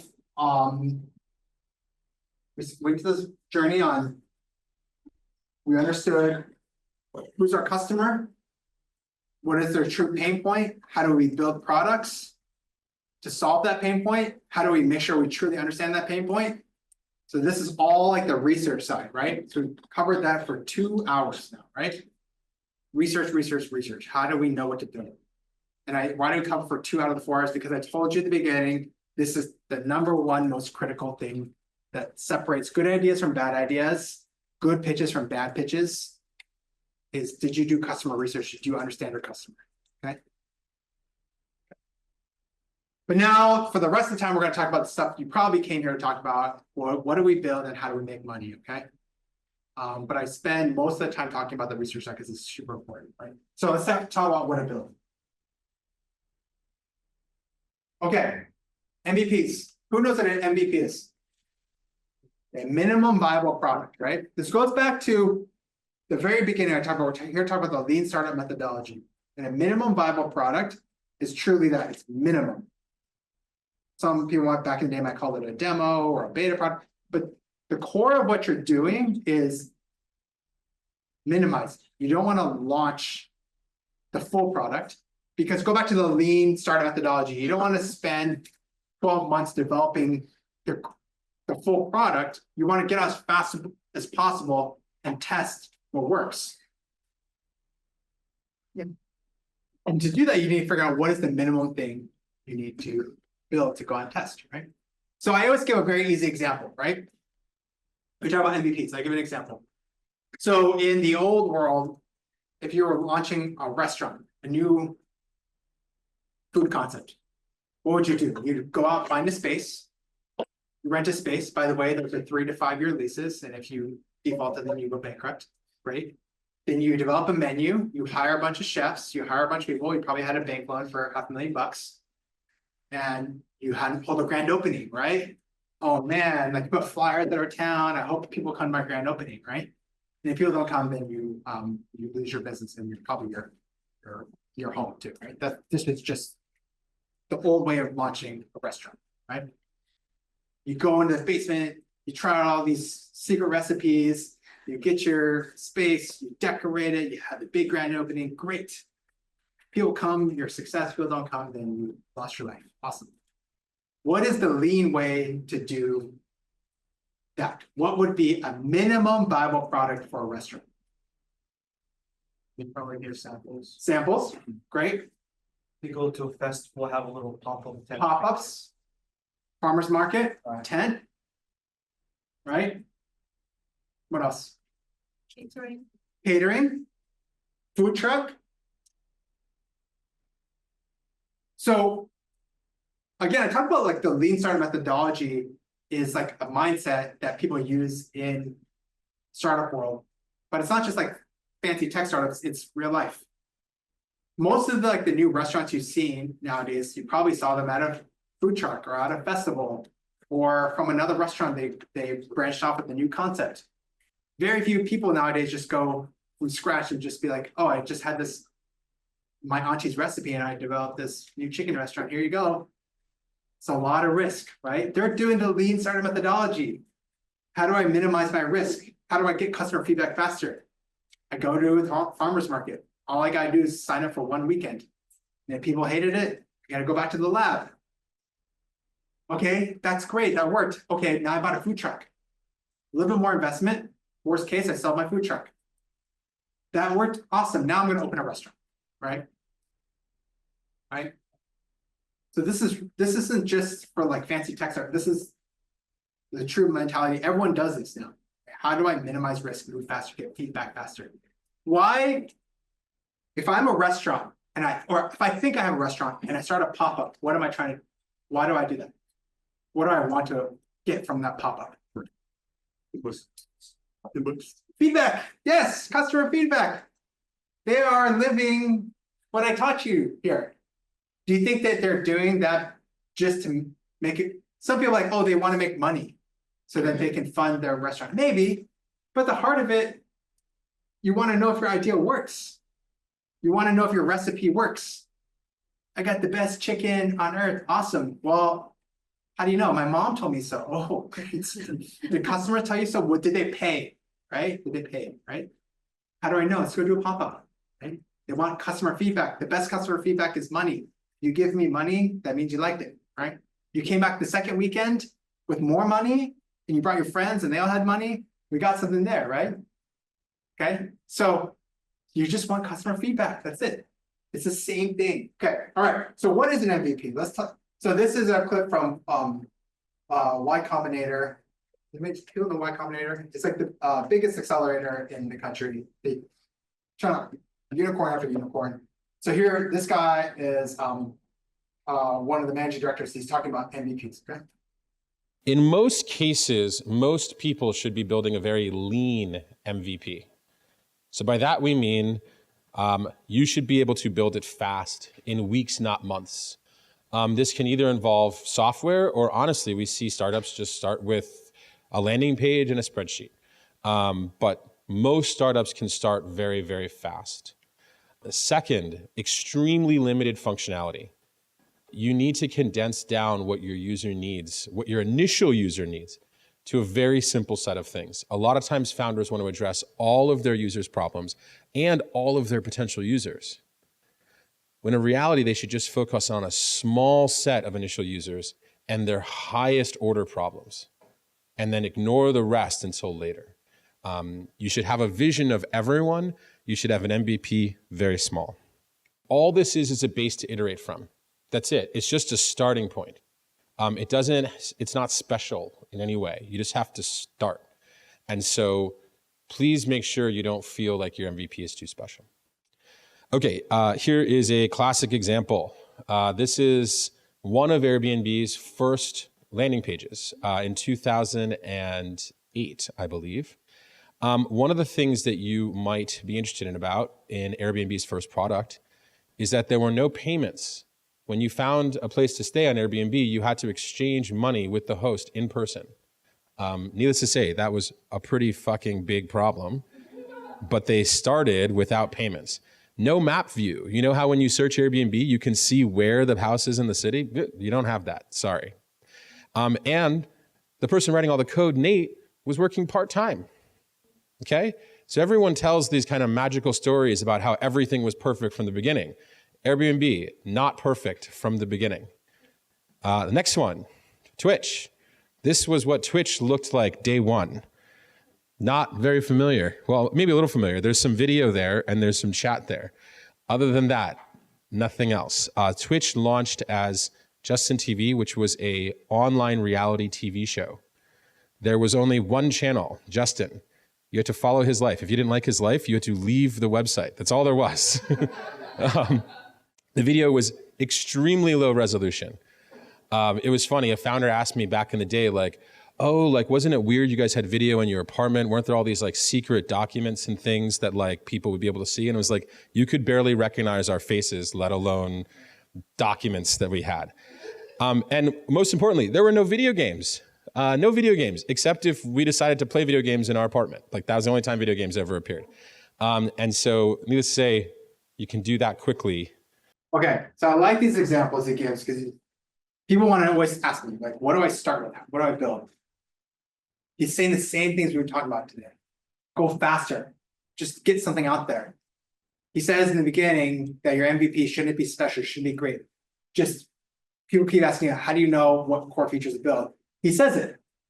should be the most pressing needs. You talk to your customers and what are the most pressing needs they have, start with that first. So I love that Airbnb example because who would have, if you guys start to think, okay, we want to launch this, would you launch without being able to accept a payment, without a map? That's crazy, right? No map, right? But at the end of the day, they understood the core feature was, I have a house and I need a house. I have a room and I need a room. That's just it. That's all the core feature is. He even says the same idea that I said. A lot of startups will just launch what he says, a landing page in a spreadsheet. He's saying the same thing I said earlier. A lot of people will market the idea, sign up, and once my spreadsheet gets to 100 names or 500 names or 1,000 names, then I'll go build it. A lot of startups will do this. I have an idea. I'll throw up a website, market it, and collect signups. And if people like it, then great, I'll go build it. Okay. So I say this, it's when we think about this, it is an art of what to start to build. But I will say there is a bit of a science in this, in that whatever you think you want to build less. Build less. Okay. And it's the number one conversation I have with people when you guys come to my office hours and talk about, I have this idea. I keep saying, just how do you simplify, build less, build less. Okay. This is not just my concept. This is the lean startup methodology. This is the way Y Combinator runs their process. Build less. What's the core feature? How do you know what the core features are? You've done interviews. You talk to your customer. Okay. All right. Here, one more. When you think about an MVP, you should think about something ridiculously simple. This is the first thing you can give to the very first set of users you want to target in order to see if you can deliver any value at all to them. That's all it is. It's extremely simple. I know you guys had a talk last week about how to come up with ideas, how to come up with problems you want to solve. What I will tell you is that it is helpful to talk to some users before you decide to build your MVP. This doesn't mean you have to go into a 3-year kind of research situation, or you have to work in industry for 10 years. But some conversations are helpful. It's even more helpful if you're your own user, so you can tell whether your product's working for you. I always get this strange question of how do I get my first users, which always kind of confuses me because theoretically you decide to solve a problem that you know someone has. So the way you get your first user is you talk to that person that you know has the problem. And if it's you, it's even easier. So if you are building a product for a mysterious set of users that you have no idea who they are, question that slightly, very slightly. Man, he just said the same thing. It's like, it's getting like boring now, right? Because he said it from the first clip through all the stuff I talked about, talk to customers, talk to users. And he says it more bluntly. It's like, what, like when people ask, like, how do I find users? Who are you building for? What is their problem? I'm building for pre-med students that want to learn the content in depth. Then go talk to those pre-med students. Right? I'm building for engineers that need to learn calculus better, and go talk to those engineers. You have to talk to customers to know what to build. That will tell you what the most pressing problems are and solve only the smallest finite list of problems possible. And you ask me over and over, how will we know which problems to solve? Well, if you do 10, 20 interviews, there should be common themes. We did 25 micro interviews are here. There was 2 common themes, right? Right? There's one theme. Oh man, broken record. Just talk to people. That's how you will know what to build, what the problem we're solving, and what is the minimum thing you need to build by talking to people, right? Okay.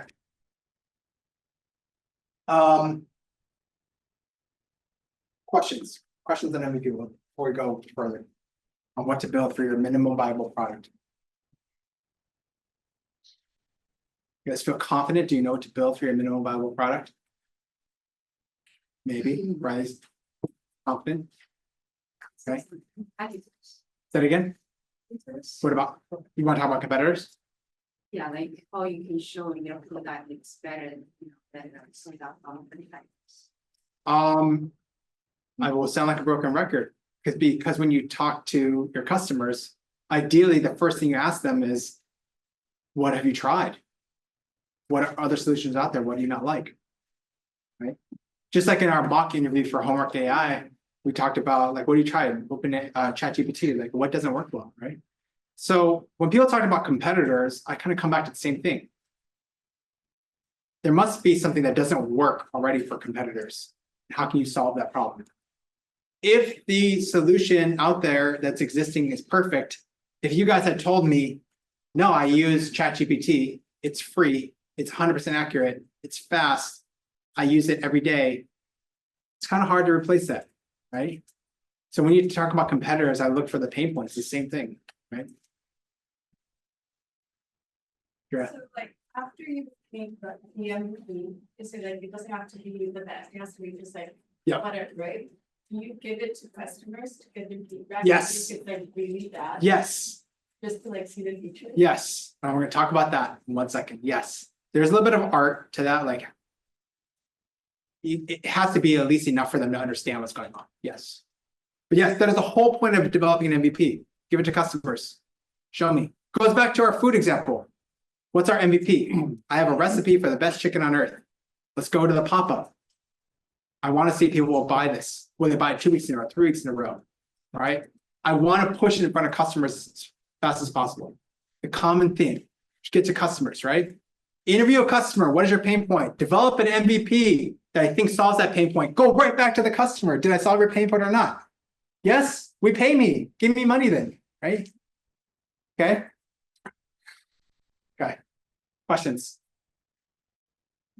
Just have an example, like, so one guy called me and said, oh, hey, Sunny, I know you are teaching introductory courses. Have you been, struggling dealing with too many emails every day? Yeah. So we have a app help you to organize the emails. Yeah. Okay. Great. Automatically respond to the emails like that. Correct. So I can give you like 3 months free trial. Love it. Yeah, sounds good. Yeah. And I try and like later and they can call me again and say, oh, I convinced me to buy. Yeah. I said, I'm not going to pay that. You should like contact the university or the department. Ah, this is a great example. Okay, I don't know if you heard Sunny's example. She said, hey, there was a guy that called me. I have an MVP that sorts through emails and I don't know, writes responses and makes email faster, right? Yeah, yeah. Here's a free trial. Will you pay? After the trial, will you pay? And Sunny said, wait a minute, I work at a university. Like I don't pay, the university pays, right? Right. This is earlier when I was talking about when you talk to your customer, you have to get everybody in the room, right? Because it's important to know this is B2B, business to business sales, because you're not selling to Sunny, the academic university employee. No one sells to the employee, they sell to the business. And so this person made a key mistake. When they did their customer research, they talked to the user, but they didn't talk to the person that signs the check. Consumers is great. If you're launching the next t-shirt brand, the user is the person that pays. Great. For a business, it's hard though, because the person that pays is not the person that uses it. Big mistake. You didn't talk to everybody, right? Right. Okay. It's a great one though. But so when we talk about the MVP, you got to get everybody in the room. You all got to use it, right? Okay. All right. So MVPs are squishy. So I try to say, this is my point of view. The first thing is, what is an MVP? It must be deeply rooted in the learnings and insights from your customer discovery, your beneficiary discovery. You can't just figure out what to build by Google searching it or by talking to ChatGPT. You got to go talk to customers for the 1 millionth time, right? Next is, I like to say it's format agnostic, right? Just think about what the Y Combinator guy, Michael Siebel, just said. Could just be a landing page, right? I would say could be a sketch. Could be whatever. It doesn't have to be a fully functioning product. The format, if you're creative, say you have a mobile app, I could just draw it out and show you on a piece of paper. This is what it does. What do you think? Okay. It could be there's no specific format, right? But it must bring the product to life and provide your, I say beneficiaries, that's your customer, with a detailed understanding of your product, right? Can that customer provide feedback? This is Andrea's question. Do I just go launch my MVP? It has to at least be able to show your customer, does this solve your problem or not? Right? It doesn't need to be beautiful. It doesn't need to have all the features. But if I am, launching a product that teaches Sophia like the true essence of biology and gives her hands-on tasks so she can truly learn, she's got to be able to like use that and say, yes, that addressed my pain point. Here's some things I would add. Here's some things I would change. So it needs to be enough where they can at least give me feedback, right? Did you solve their problem or not? That's where you stop, right? Do you think you solved their problem? Their core problem, right? The next is, this goes back to Sunny's question, right? What about the other stakeholders? Can they provide feedback? So in this university example, would that person approve this or would they pay for this email tool, right? Problem in her example is that entrepreneur didn't talk to the university, right? So the customer, would they use this? Other people, would they approve this or pay for this? And also you need enough information to fill out your business model canvas. So the business model canvas we talked about at the beginning, talk about it more, but you talk about how do you make money? How do you market your product? You at least need you to provide enough information so you can start to develop your plan around this MVP. So you need to at least know what is the core product and how can I figure out how to market this? How can I figure out how to get customers? Okay. This is also key. A lot of things like you don't need to build your own. Just adapt off-the-shelf solutions. Take what is already out there. Just definitely don't start from scratch. The more you can steal, borrow, copy is better. Okay. All right. So talked a lot. I gave you 2 videos, this example, because MVPs, it's hard. People want to know like when's enough. It's hard to say. It's hard to say. But we're trying to figure out how to minimize as much as possible. Okay. All right. And at the end of the day, I always like to say, look, this process, it's not a linear process. It's this iterative process because you think you have a problem. Let's go back to our theory of Sophia. I think I have a problem that ChatGPT doesn't solve her homework problem. How do we make it better? Great, we'll create a fact checker. Okay. Let's do some real research though. Let's talk to her actually. Why? Like, why are you even here? What's your motivation? Hold on. Actually, the problem I thought is not accurate. The problem I thought is not even why do you use ChatGPT or not. It's how do I learn better? How do I truly retain the information? Maybe it's not even an AI solution. Maybe it's just old school content that I develop by hand, manually. It doesn't matter.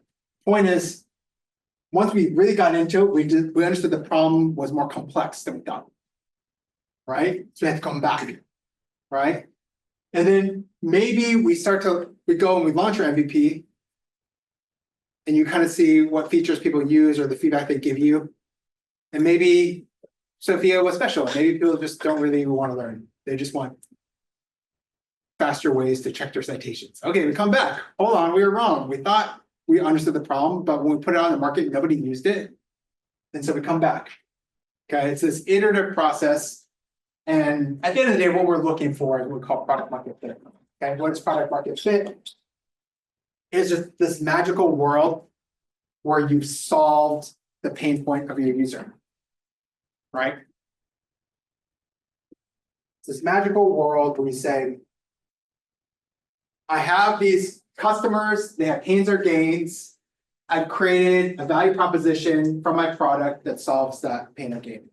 So simple, right? So simple. So simple. Right?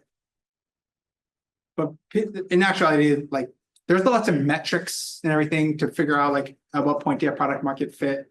What I generally say to people is it getting easier? Is it getting easier? Let's go back to our restaurant example, right? You do your first pop-up at KCC Farmers Market. You got 10 customers. pretty crappy first day. People say you liked it. You come back next Saturday. You probably want to see those 10 customers come back. You don't have to explain your secret sauce recipe. They're just like, I loved it. I want to buy it again. And I brought 10 more customers, right? Now, is it like the fact that you got 100% repeat, that's the magic number? No, it's hard to say what the magic number is where you have product market fit. But what I always tell people is you want to get easier, where customers come back for more, where they say, I like that, I want to use it more. Going back to our example of Sophia and the 2 solutions, you want that customer to be using it every day, not every semester, right? So you want to see that your product, people are using it, it's getting easier for them to use it, they're actively coming back and asking, because that tells you that you solved their pain point. If you got to go talk to each customer and convince them to try it, convince them to use it a second time, convince them to use it a third time, you're probably not solving their pain point, right? You want it to get easier over time, where people will say, yes, that worked for me, I want to use more of that, okay? All right. Questions? All right, see people fading. It's a lot of stuff, right? A lot of content.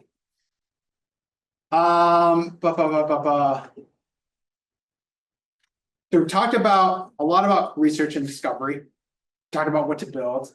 Now we're going to talk a little bit about how to make money with see people fading. So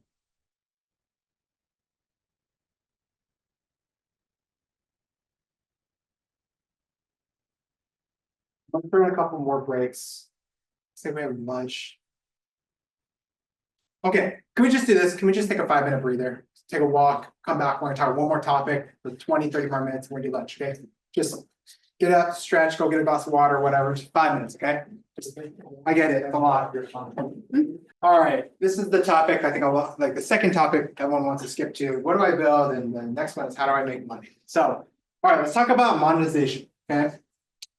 So the way I handle this is I just go over like the different types of monetization so you guys understand pros and cons, how it works, and you can think about how it applies to your business. We can discuss that. All right, so let's go over some different monetization models, right?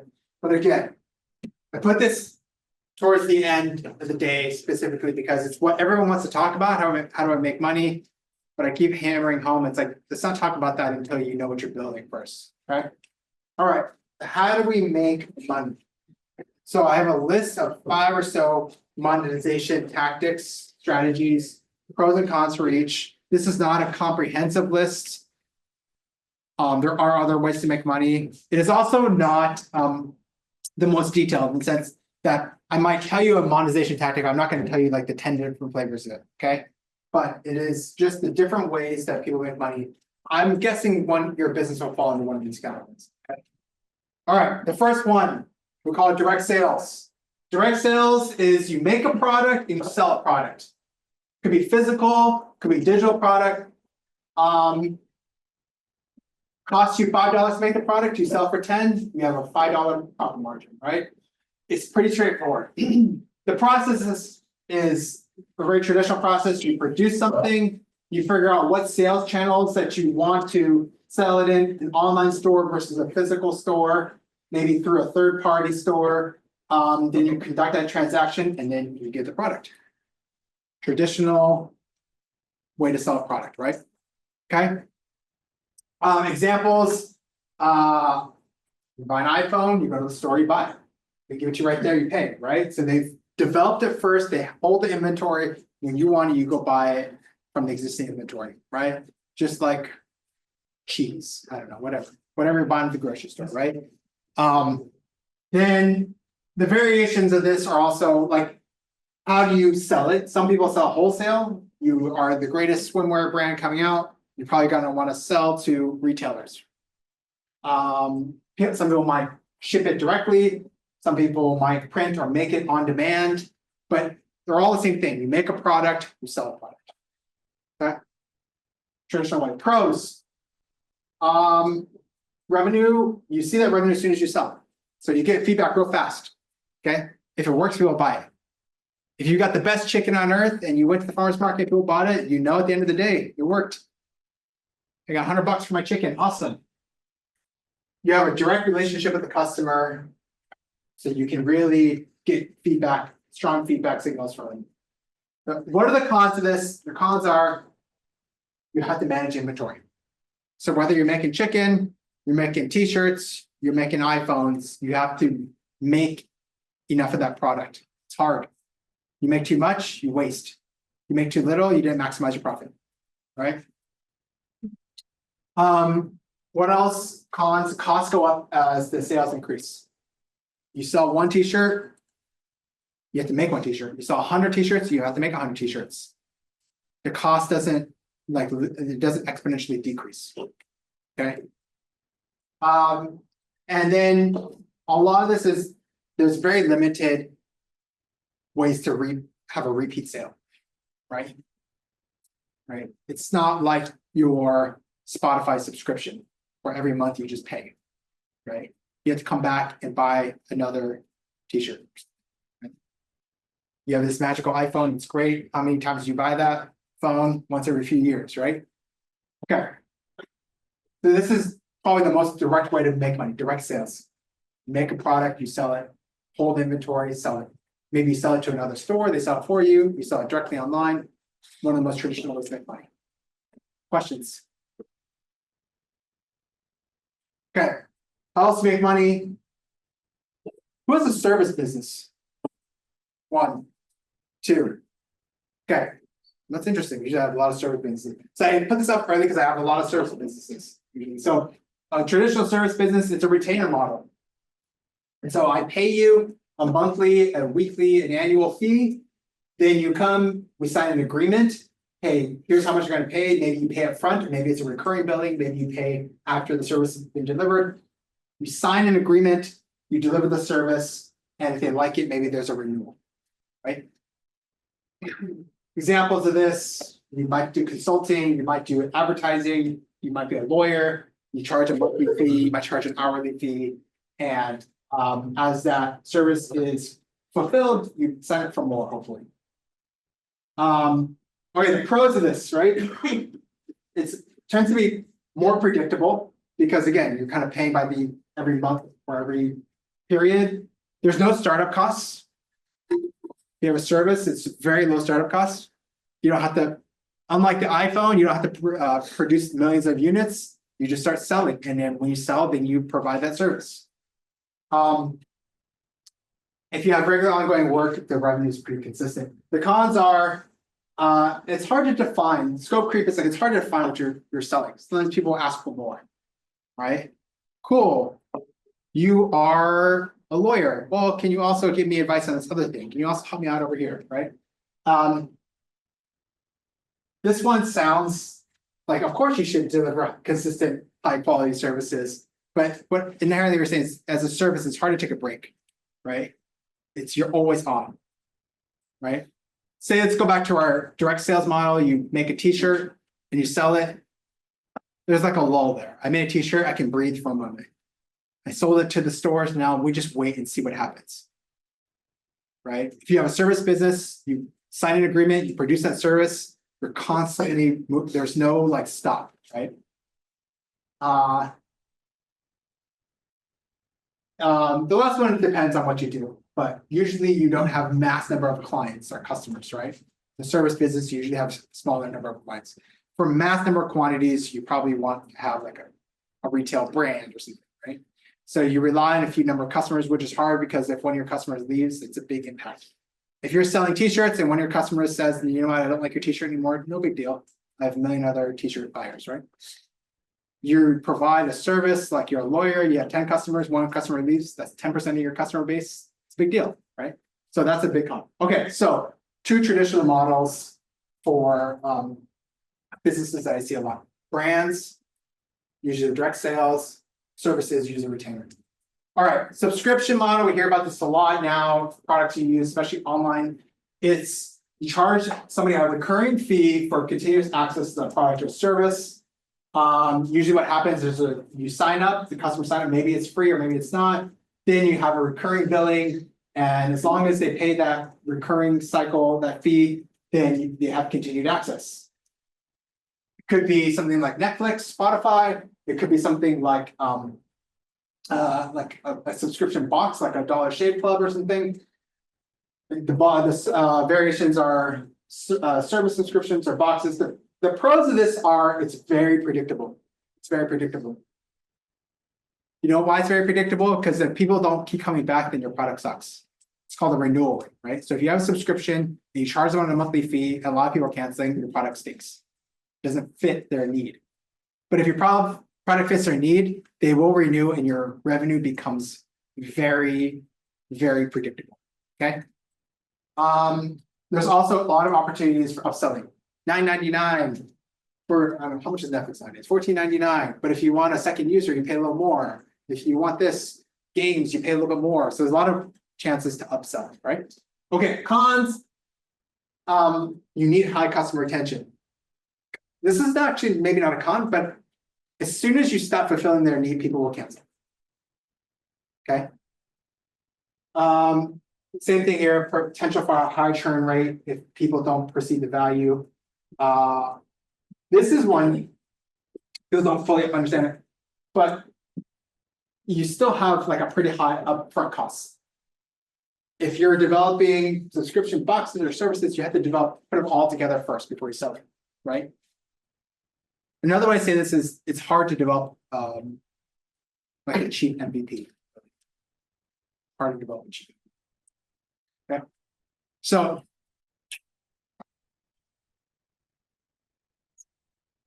another thing is there's two parts here. There's acquiring, maintaining.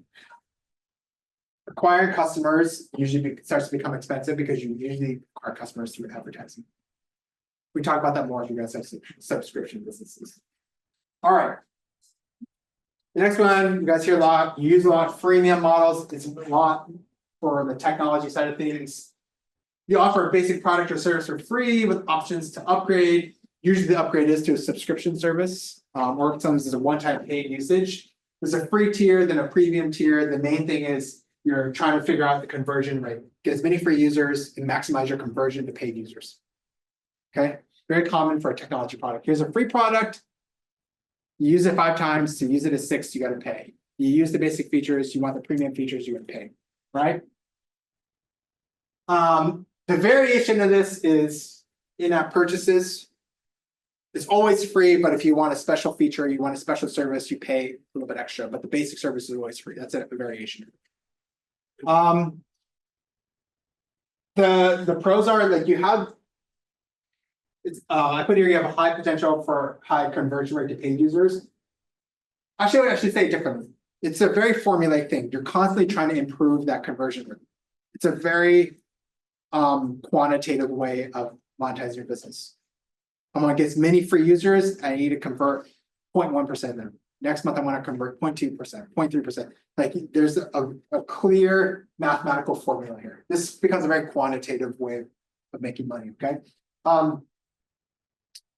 Cons are, there's a lot of flexibility in this. So when you have free, you can tend to get a lot of different customer segments, and you can actually have different types of premium products, right? Different types of premium products. Okay. The cons are you need a ton of free users. Your typical conversion rate is going to be less than 1%. For like a mediocre product, or if you're a great product, it might be single digits, like 1, 2, 3%. Okay. Maybe if you have a niche specialty product, you might get 10, 20%, but most people you have single digit percentage. So you need tons of free users to get those premium users, right? I mean, obviously this is, I don't know if it's a con or just part of it. You need compelling features, right? Right. This is always the hard part. People loved it. They used all my free products, but I couldn't get them to pay. They couldn't figure out the compelling thing that makes them pay, right? When I charged them for the basic feature, they left. So another thing, sometimes people just like your stuff for free. Doesn't mean you might have solved their pain point enough for them to use it for free, but didn't solve it enough for them to pay for it. Right? So that's really hard. It's a tough place to be in, right? And it kind of goes the same thing. People love that free stuff. Sometimes they just never want to pay, right?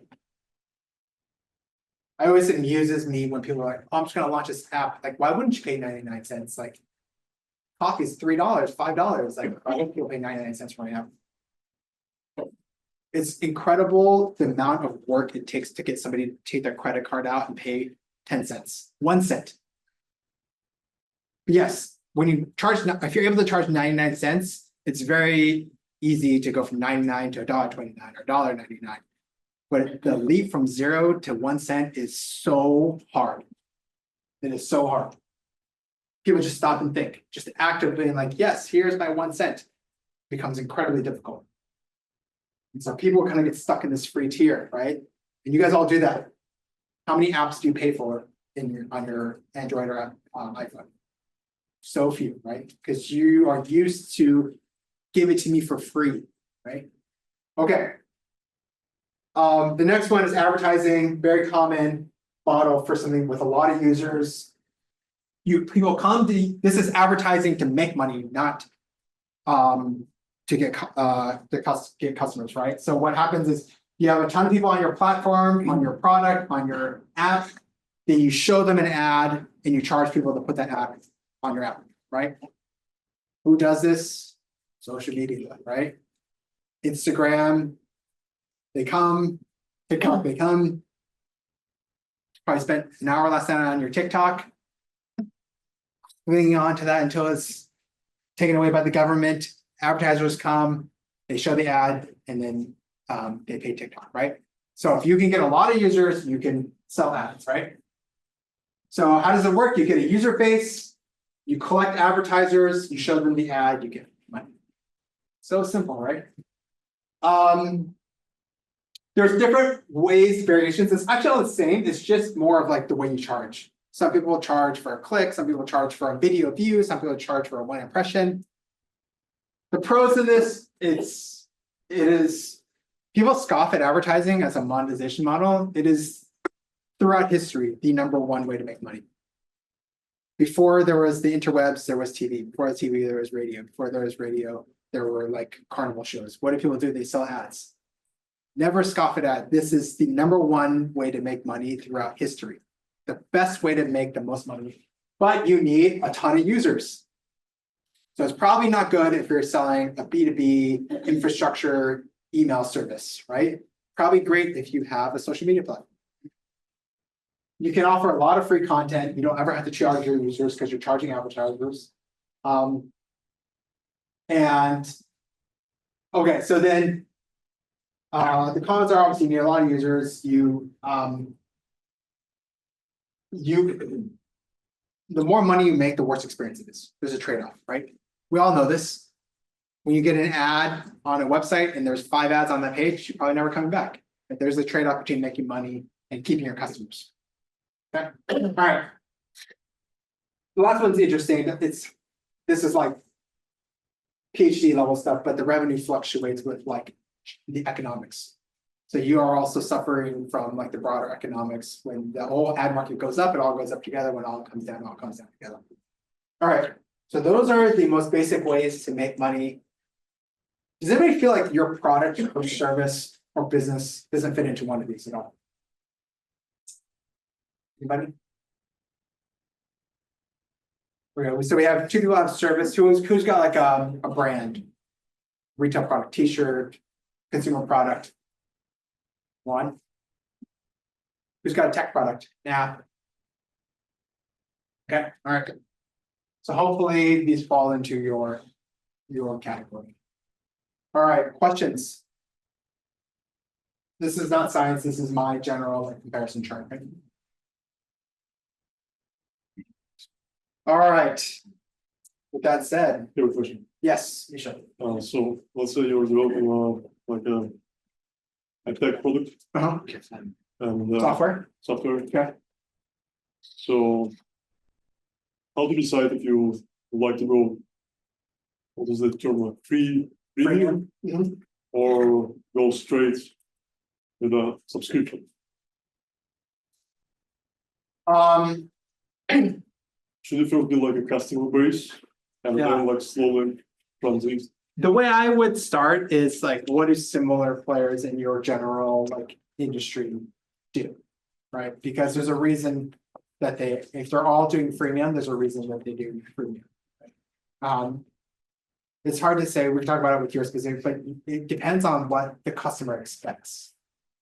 A lot of this is based on like expected customer behavior. And I'll give you an example, like it's not what you're saying, but like if I was to launch the next TikTok, people expect it to be free. Like, people expect apps to be free. It's very hard to change their mindset, right? Now, if you have a service in terms of, say you're providing like a B2B service and you want to say, should it be a free model or a subscription? I'd probably say, first of all, like both. You probably want to start with free with a subscription tier. But it depends. I would first start looking, even if you don't feel like you have direct competitors, like what do other people in your general industry do? Because they probably tried a lot of things. And there's a reason if they're going for freemium, there's a reason. That's what works, right? The last thing is customers. That's it. So let's say that my competitors are all like subscription based. Yeah. What if I launch as a premium? Oh, this is great. Okay. So what happens if you feel like your model is your differentiator, right? How would you know that? First of all, like comes back to like you gotta touch your customers, right?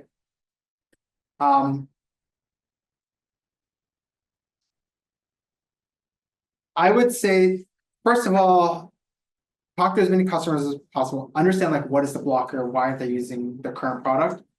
If it is totally that their subscription amount is too high, then you can change the model. Yeah, to be a freemium, right? The second way to look at this from like a quantitative perspective is like, if you can figure out, say you're say you're dealing with a B2B product and you see a lot of large companies using it. This is a very typical way. There's a subscription product and you see a ton of big companies using it, but no small companies using that product. You could say probably there's a price problem where that's too expensive for these small companies. And so if I did come up with a freemium, that would be more accessible to small companies. So again, you want to look at the market dynamics, talk to the customers, why aren't you using it? A lot of it is it's really it's manual. You got to just talk to people. We'll talk about more about your audience specifically. Other questions? How to make money? Okay. All right. Well, that said, we can take a break. We'll do lunch and we will reconvene at 12:30.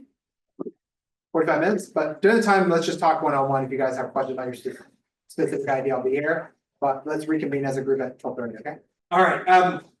So I purposely put the heavy-hitting topics up before lunch because I know everyone gets tired after lunch. We're going to do some lighter weight topics that, in my opinion, these next few topics are a little bit less like critical to like just getting started, but they're obviously really helpful for the long run for your business and also mostly for your pitch. If we have time, I'm going to go into pitching a little bit as well, which really is just recapping what we learned today. But before I do that, I just want to pause, like, as you guys have had your conversations, any questions, anything like or topics you want me to cover that I missed? Besides financial modeling, that's all I know that covering. Other than that, you guys feel ready to launch your venture and go? Yeah, sir. All right, confidence. Okay, all right. So the next two topics, I think are they're a little lighter weight. I think they're great for understanding a little bit more about like the potential for your business, right? But it doesn't really help you just get started. Okay, so that's it. All right, so market sizing. Okay. So if you read, there's 3 ways to size a market. I used to just do TAM, the total addressable market, the big circle. People always want to know the serviceable addressable market and the obtainable market. What this is, though, is really why is market size important? Why is it important? It's the amount of pool of money that's out there. Yeah, pool of money, right? Some people in like say, I don't know if this is the case, but before in VC, they would have a threshold. If you can't prove the first thing up, can you prove your addressable market is $1 billion or more? If not, don't come in, right? Some VCs just have a hard, like, before you start, what is your market? Prove to me it's big enough, right? Why, like, And that's important if you are in a venture capital type business because you need huge scale, right?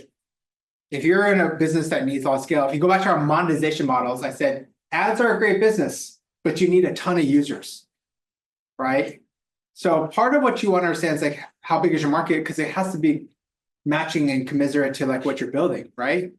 And so if you're coming to tell me like, hey, I think I can build a free product and monetize with ads, and it's a super niche product that in Sophia's world, like let's go back to Sophia's world, like it helps pre-med students at the University of Hawai'i prep for their final exam for Biology 101. And it's like, we're gonna do it free and we're sell ads. I'm like, dude, that market is like 100 people. Like, what do you can't sell ads for that market, right? It's not possible, right? So it has to match your monetization model and your size of your market have to match, right? If you want funding, you're gonna want bigger markets. Smaller markets usually are something that you fund yourself. We call friends and family money, et cetera, right? Venture capitalists are very concerned about what is this pie, right? So let's talk about this. So the biggest pie is what is the total addressable market?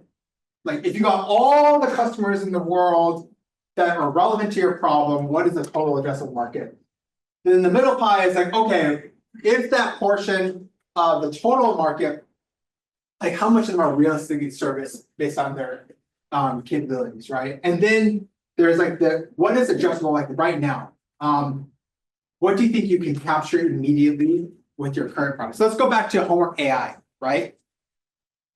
So let's say we go back to our interview with Sophia, we said, hey, actually homework AI is not going to be a broad tool at first. It's going to be a tool that helps students learn pre-med lessons, right? Brings it to life with fun activities and helps you remember your pre-med activities, right?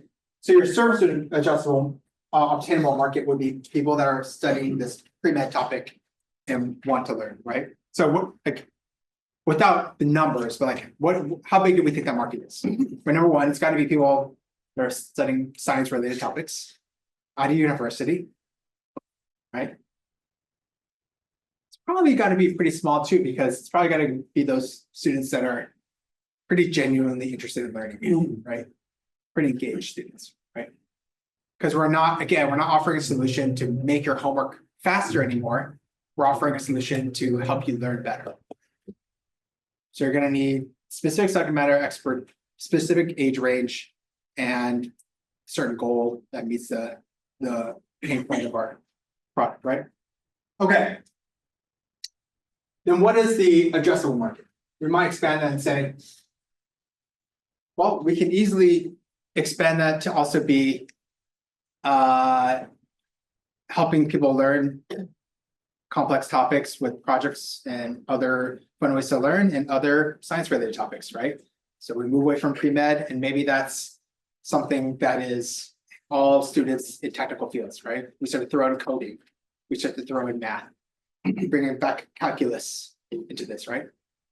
And then there is like the broadest market of like university students around the world that want help with their tools, right? So I bring that example up because when I think about that, this is like, hey, we're dealing with higher education learning tools. That's our total addressable market. That's what like an investor wants to hear. What do you think the long-term outlook for this is? What I want to hear as like your coach is like, who are you going after right now? Who can you get in the next 6 months? And it's important to have both views because this is a great picture to pitch for a venture competition. This market's $1 trillion market. It's amazing. But really, it's like, that's great for pitching. But really, in terms of executing a business, you want to know like, where am I starting today? Okay, where am I going after? The more targeted, the better. It's a hand over. So Is it? So for some, is another way of thinking of it like a beachhead market? yeah, exactly. Yeah, a beachhead market is like it's kind of like a war analogy. Like you kind of land and you have some sort of initial point of attack, right? That you expand out from there, right? And so it's the same thing, right? Your initial market, you conquer that market, and then you expand out from there, right? Right. So yes, beachhead market, what your initial MVP target right here. Okay. This is like, okay, what's the expansion look like? By the way, this is my opinion. I'm not saying this is sciences, but this is like, where am I launching? What's my beachhead market? What's my MVP servicing? This is what is the most logical place I can build my business. This is for pitching. This is like for pitching. Are you ever going to get a solution that services all university students in America? Like, probably not, right? But that's what a VC wants to know. That's what you got to put on your venture competition deck. Okay. It is helpful to also distinguish too, because some people will hear like you say, oh, we're going to service all universities. I've heard this feedback in the venture competition. It's like, that's not realistic. So it is helpful to be clear. It's like, no, that's our total addressable market. Like our core beachhead market, our target market is this. Is there a way, do you usually start from the biggest and then go down? That's the easiest thing to. Yeah, I think so. Yeah. Okay. Yeah. As long as you're clear, because I think this is for my advice for the venture competition right now, okay? Not for life. But I think the judges in the venture competition can vary widely, and some of them are used to like the venture capital pitch when they're really looking for that. Some of them have a lot of business expertise, but not in startups, and they're looking for the practical approach. So my advice is when you're describing this in the venture competition, just to be clear on like, this is our total addressable market versus this is the market we're going after initially. Sequencing is less important versus clearly articulating that difference, right?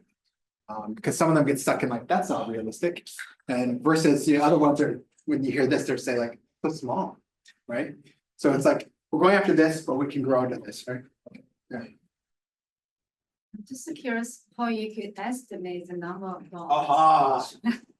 How you can estimate it. It is really, it's a lot of art. It's a lot of art, a lot of assumptions. But I don't There's think entire all books the on this. number available efficiently. Say it again. I mean, I don't think you can get a like number efficiently. Some, A lot of numbers you will have to figure out yourself when trying to get it. Yeah. So for instance, you're doing agriculture, right? And the first place I would start would be US like employment and employment and census data. How many farmers are out there? How many agriculturists out there? And then they usually break it down by size, like large versus small. And then you can start there. for this part, do you need a citation? Yeah. Do you need a citation? Yeah, like, fast, writing the. Depends. Some people like don't care if you just say like, this is from census data. Some people are more specific. It's not like academia where you always need to cite it. It just depends on. It's hard to say. And for a song, how could they evaluate how much money? I think that's where you really got to understand what your MVP is and what you're starting with. Because then you take your large market and say like, for your instance, if you're doing agriculture, it's like, hey, we're dealing with agriculture, but we're really focused on people in Hawaii or the Pacific Ocean area, right? Like from Japan to California. I don't know what your market is, but you need to size it down to like where you're focusing, right? And that is just a lot of assumptions and a lot of like back in the envelope math. Yes, Chris. I just wanted to share that as UH students, in fact, we have both of access to the ground every day basis. They have extensive marketing. They just go to like search the memo library, do the research tab, and then they use the data. That's great. A lot of people have done, if you go to like paid research reports, they do a lot of market sizing. A lot of people get paid a lot to do market sizing. So. I don't go into this a ton because what I find it's case by case. But number two is for the venture competition, which at the end of the day, I try to prep a lot about that. It is, if you can reasonably state assumptions and say how you came with your market size, people will accept that. They're not looking for a really high degree of scientific calculation. Okay, if you can reasonably put a market size out there and explain how you came with it, it's good enough for the venture competition. Okay. What's going to make or break a venture competition idea is Can you prove to me that this is a valid idea? How do you do that? Talk to customers, okay? All right. Sorry, other questions? Market sizing. I know I'm so repetitive. I keep coming back to like, what about your customers? Your customers, but that's the theme of the day, right? Okay. The last thing is we're gonna go into how we think about channels. So the way I think about it is people ask like, what channels do you use? First of all, when you think about channels, there is like the outreach, how do I reach a customer? And then there's the conversion, where do I make the sale? Right, the most common channels for outreach are you're gonna pay for ads, digital or print ads. Some people want to use social media. Some people use press and just good old fashioned sales, cold outreach, right? Okay. And I would say when people come to me like, I'm gonna sell my product on social media. It's like, okay, that's actually more for like an outreach to gain attention for your product. But where are you actually going to convert them? Yes, you could have a TikTok store, an Instagram store, but most people will push them to a website to convert on their website. So the conversion ones are usually want to send them to a physical store, an e-commerce store, some sort of Amazon store, a TikTok store, or sell to them one-to-one, right?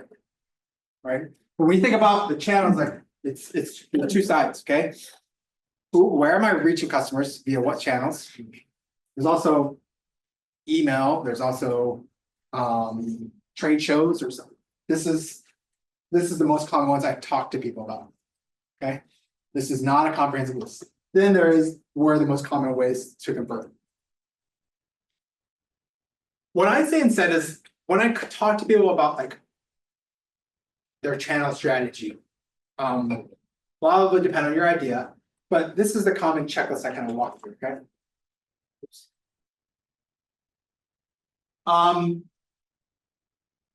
The first thing is like, okay, how will you reach versus convert your customer? We just talked about that. One of the most important things to start off is like, how much is it going to cost to reach your customer? Right. So simple thing is if you're going to pay for ads, there's a science to that. Ads, there's published fee schedules. You can figure out exactly how much it's going to cost to run ads, right? Time, if you think you're going to do social media because it's free, it's so time consuming, you're going to pay someone to do it. So the first thing I started to think about was like, how much is it going to cost you, time and money wise, to figure out how to reach people via that channel. The second thing is like, how will you access that channel? Okay, great. You're going to do digital ads. Awesome. Self-service. Just go on to Instagram or TikTok self-service. You can launch an ad by yourself, right? If you're going to do sales, a lot of you will have to do sales. How are you going to get that email? How are you going to break it up? You're going to knock on the door. You're going to get an email. You're going to scrape the web for emails. There's use LinkedIn. There's a bunch of different ways to get that. But you've got to figure out how you're going to get access to that customer to do sales, right? And the next one, as I talked about, is are you reaching and converting your customer in the same channel? Probably not. You're probably going to want to push them to a separate channel, right? And then the last one is how much content? What do you need to actually reach these channels, right? So these are things that I think through. A lot of it's going to be one-on-one based on what your business is. Okay? So let's walk through, okay? Let's walk through.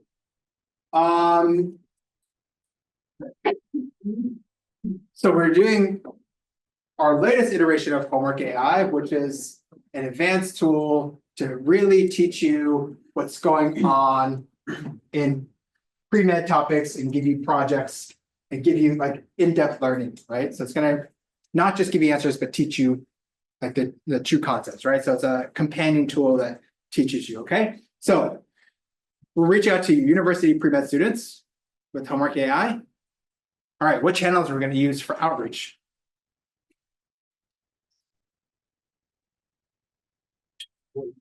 School emails. How do we get access to that? School. Okay, if you're a student, you can access your own school. That's one. Okay, school emails. Going to lectures. Going to lectures.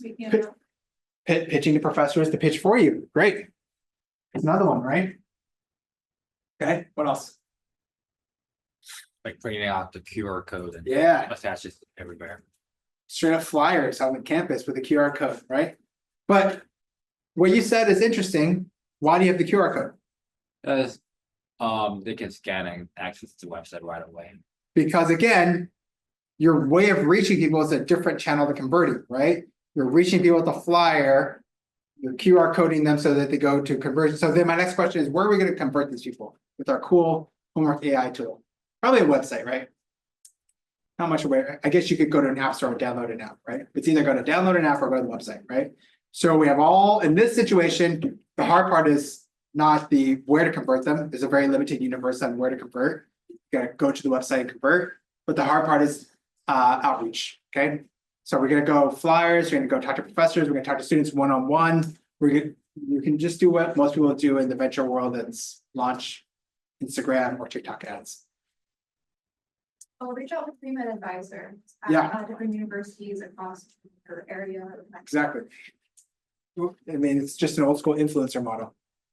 Professors and advisor influencers, right? Okay. So yeah, you can go influencer. Most people will pay for that. Okay. So this is our example here. All right. We go through what else? I think the hardest part here is like, how do you get access to that, right? If you're going to pay for ads, it's easy. You get access by paying. If you're going to do professors or advisors, how are you getting access to them? Right? Use data scrapers. Yeah. Okay. Probably the easiest method. Yep. Data scrapers, scrape the university website, get a list of all pre-med professors and bio or like college of science advisors around the country and call them. Yep. You use your network. I mean, so Yep. you have lots of people within their network. Totally. Right. There you go. But this is the way we think about it, right? We go through how you're going to reach your channels, where you're going to convert them. And the last thing is what content do you need? Right. So in this one, we probably have some sort of demo reel. Here's what the app does. Watch this video. Right? Okay, oversimplified example, but the core is your channels for reaching are going to be different from channels for conversion. Okay. All right. I go over these quickly because I think you got to hit these points in if you're submitting for the venture competition. But I think the heart of it is really, what are we building? What MVP? How do we make money? So we cover all that. Okay. So we go through putting it all together. So we did that, right? We talked about customer discovery, how to run an interview, how to get real meaty insights, right? From there, we develop a value prop. The value prop is the pain point we want to solve, right? Then we figure out the MVP that will solve that pain point. We talked about that. Then we want to make sure that our market size is big enough. And then we want to make sure we know how to monetize that. And those things go together. Our market size and our monetization plan go together. So now what? Now what? If I go back, we've hit all the ideas that I set out. This is my goals for the day. Do we know how to validate our idea? Yes. Do we know what to build? Build an MVP? How do we make money? And we put it all together, get ready for the UHVC competition. Addy and team have these lists of things you need to submit. This is where I'm just getting super specific for the venture competition, okay? Let's look at this. The value proposition. Describe the business, the problem that business solves. What does the business do to solve the problem? I think we talked about that enough, right? The market opportunity. Describe the existing market, how the company fits into the market, and the company's ability to capture part of all the market. This one we lightly touch on, okay? We didn't talk about the competitors much, but at the end of the day, we talk about who's our target market, what's our market size, what's the problem they're solving. That's the market opportunity, and there is a bit of competitive research in there. Customer discovery. Who are the business customers and how the business will discover customers.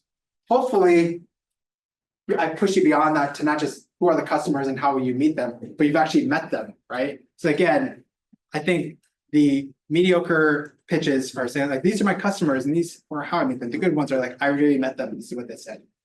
Okay. Product market fit. We described that. Does the business access?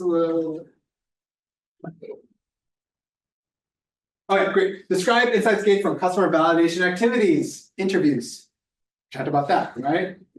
Will customers pay for the business product or service? Hopefully you've created an MVP and tested it and talked to people, right? Okay, so competitive advantage. Describe how the business knows that it successfully identified the target market. Describe insights gained from customer validation activities. Again, customer validation, customer validation, customer validation, right? Okay. These two are going to be covered more on the next one, financial operational feasibility. This one is just more fact. Describe the current state of development of the product. Where are you in the development process, right? Okay. But these common thing here is, what is the customer? Did you solve their need? What is their use case? What is that market size? Stuff that we've covered, right? So we covered all these topics today because that was what we set out to cover. That's the lead methodology, but it also fits what you need to pitch for the UHVC competition. Okay, you'll do these last two on March 8th if you come back. So questions? Yeah. Questions? Where is the cost is from, for building the MVP? Where's the cost What from? the financial aid we can obtain from to build the. Oh, like where do you raise money? Yeah. Hopefully the venture competition. I mean, like the most common ways that you're saying, like, how do I get money to build an MVP, Yes. right? I mean, the most common ways are your own money, borrow money from friends and family, get a grant. This one, people always come to me like, how do I get money to build my MVP? There is no secret to this. It's just join a university competition. The best thing about being a university is there's more areas for you to get money to build your MVP. Outside the university, you just got to fund it yourself. That's just it. Or friends and family. That's it. If you're a private sector, it's friends and family, Kickstarters, and your own money. It's risky to use your own money. But if you don't believe, I'm not pushing you. I'm saying if I was an investor, I'd say if you don't believe to put in a little bit of your money, then why should I put in my money? I get it. I get it. It's risky. Entrepreneurship is risky, right? So you could try to de-risk it by winning a competition, by getting a grant. It's a very common way to get a grant. But those are very time-consuming. Yeah. It is risky. Entrepreneurship is risky. This, I get it. Okay. Any other questions? All right. So I have this extra topic. So I do this other workshop, but I don't know if Addie's going to do it this semester, but we do like perfecting your pitch. So what we talk about here is how you pitch your product. And there's one section in there where I talk about a fundraising pitch. What does a fundraising pitch look like? Okay. And I bring this up because here I have this example of a common fundraising pitch. I've outlined it here, but if you Google like what goes into a fundraising pitch, here's a very common template. Okay. This is a venture capital or venture competition pitch. What are the common things you should put in there? Number one, title slide, what is your company? What do you do? Duh. You want to start off with what is your company? What do you do? What is the purpose? Why do you exist? Focus on the value you're providing for your customers, right? The next one, page 3, the problem you are solving. Okay, this is not me talking about it. This is just some random presentation company that talks about how to make a venture capital pitch. Right off the ground. Introduce yourself. What is the problem you are solving? What is your solution to solving that problem? I.e., what is your MVP? Next one, it's nice if you have traction. This is more for like venture capital investing. They want to see that people have tried and like your product. You can substitute this with feedback you got and testing your MVP. Then there's a bit of why now and the market size. This is why now is like, why is this a problem to be solved? Back to the problem. Market size we talked about. One thing we didn't talk about today was competitors. Okay. And then the last thing is, what is your business model and who are you? All the same topics we talked about today. Because a lean startup methodology is a way to develop your product, but it's also the key components you need for the venture competition, which is also the key components you need for any venture capital pitch. Okay. So we went through all this step by step. Really want to introduce this concept of the lean startup methodology, but it also gives you all the tools you need for your pitch. All right. I will share this deck. There's also here I say, what is the core elements of a pitch? Articulate your. So this is a different workshop I did just on how to pitch. Okay. Number one is articulate your value prop. We talked about that. Bring it to life with an MVP. Provide proof points that you've got feedback that your MVP works, and have a clear ask for an offer. So I'm fundraising. I want to raise $1 million. I want to win $25,000 at the venture competition. This is a common structure for a pitch. Okay. It's also the same thing for a sales pitch. If you guys are doing any sales, follow the same thing. People always ask me, how do I do a sales pitch? First step, what's the problem you're solving? Why should I care if I'm a customer? Show me that it works. Provide proof. Show me that your solution really works. And have a clear answer. Okay, so I have that there in the extras for pitching. It's kind of interesting because it aligns directly with all of our lean startup methodology. So with that said, we are done a little early, but so yeah, question. Can I have the slide? Yes, I'm going to share the slides with Addie, who can share them out with you guys. There are some links in there if you want more information. Other questions? Okay, the other thing is I'll center on it. A lot of this I keep saying like, well, it is a little depending on your idea. The purpose of today, again, is not to give you this template you fill out and you spit out and you're done. It's really to provide you with a broad framework that you can apply to launch a business, a broad framework that you can apply to pitch at the venture competition. It is going to be specific to your idea. So I do have office hours, a lot of office hours. I opened up my whole week this coming week. Of those people that want to apply to the venture competition, are some people on the fence or thinking about it, or is everyone applied or registered? Everyone registered? Okay. I also have a ton of office hours this week for people that think they might want to register or apply for the competition and aren't sure. So I will send out my link to sign up for office hours to Addie as well. So we can talk about your ideas one-on-one. All right. This is what I do here. We talk about your ideas and we can go through it. But I say this, the first thing I'm going to say to you is, did you talk to customers yet? Right. So those of you who've been in my office hours, people like Lionel and Victor, kind of, the first thing I'm going to say is, did you talk to customers? And it's going to be a broken record. Okay. But yes, I encourage you to come to office hours and talk about your ideas. Totally unrelated to everything. Yeah. Why are you even teaching? Well, what is my motivation? What's the whole point of it? Why am I teaching? It's a good question. Just give back. Yeah. And why Hawaii specifically?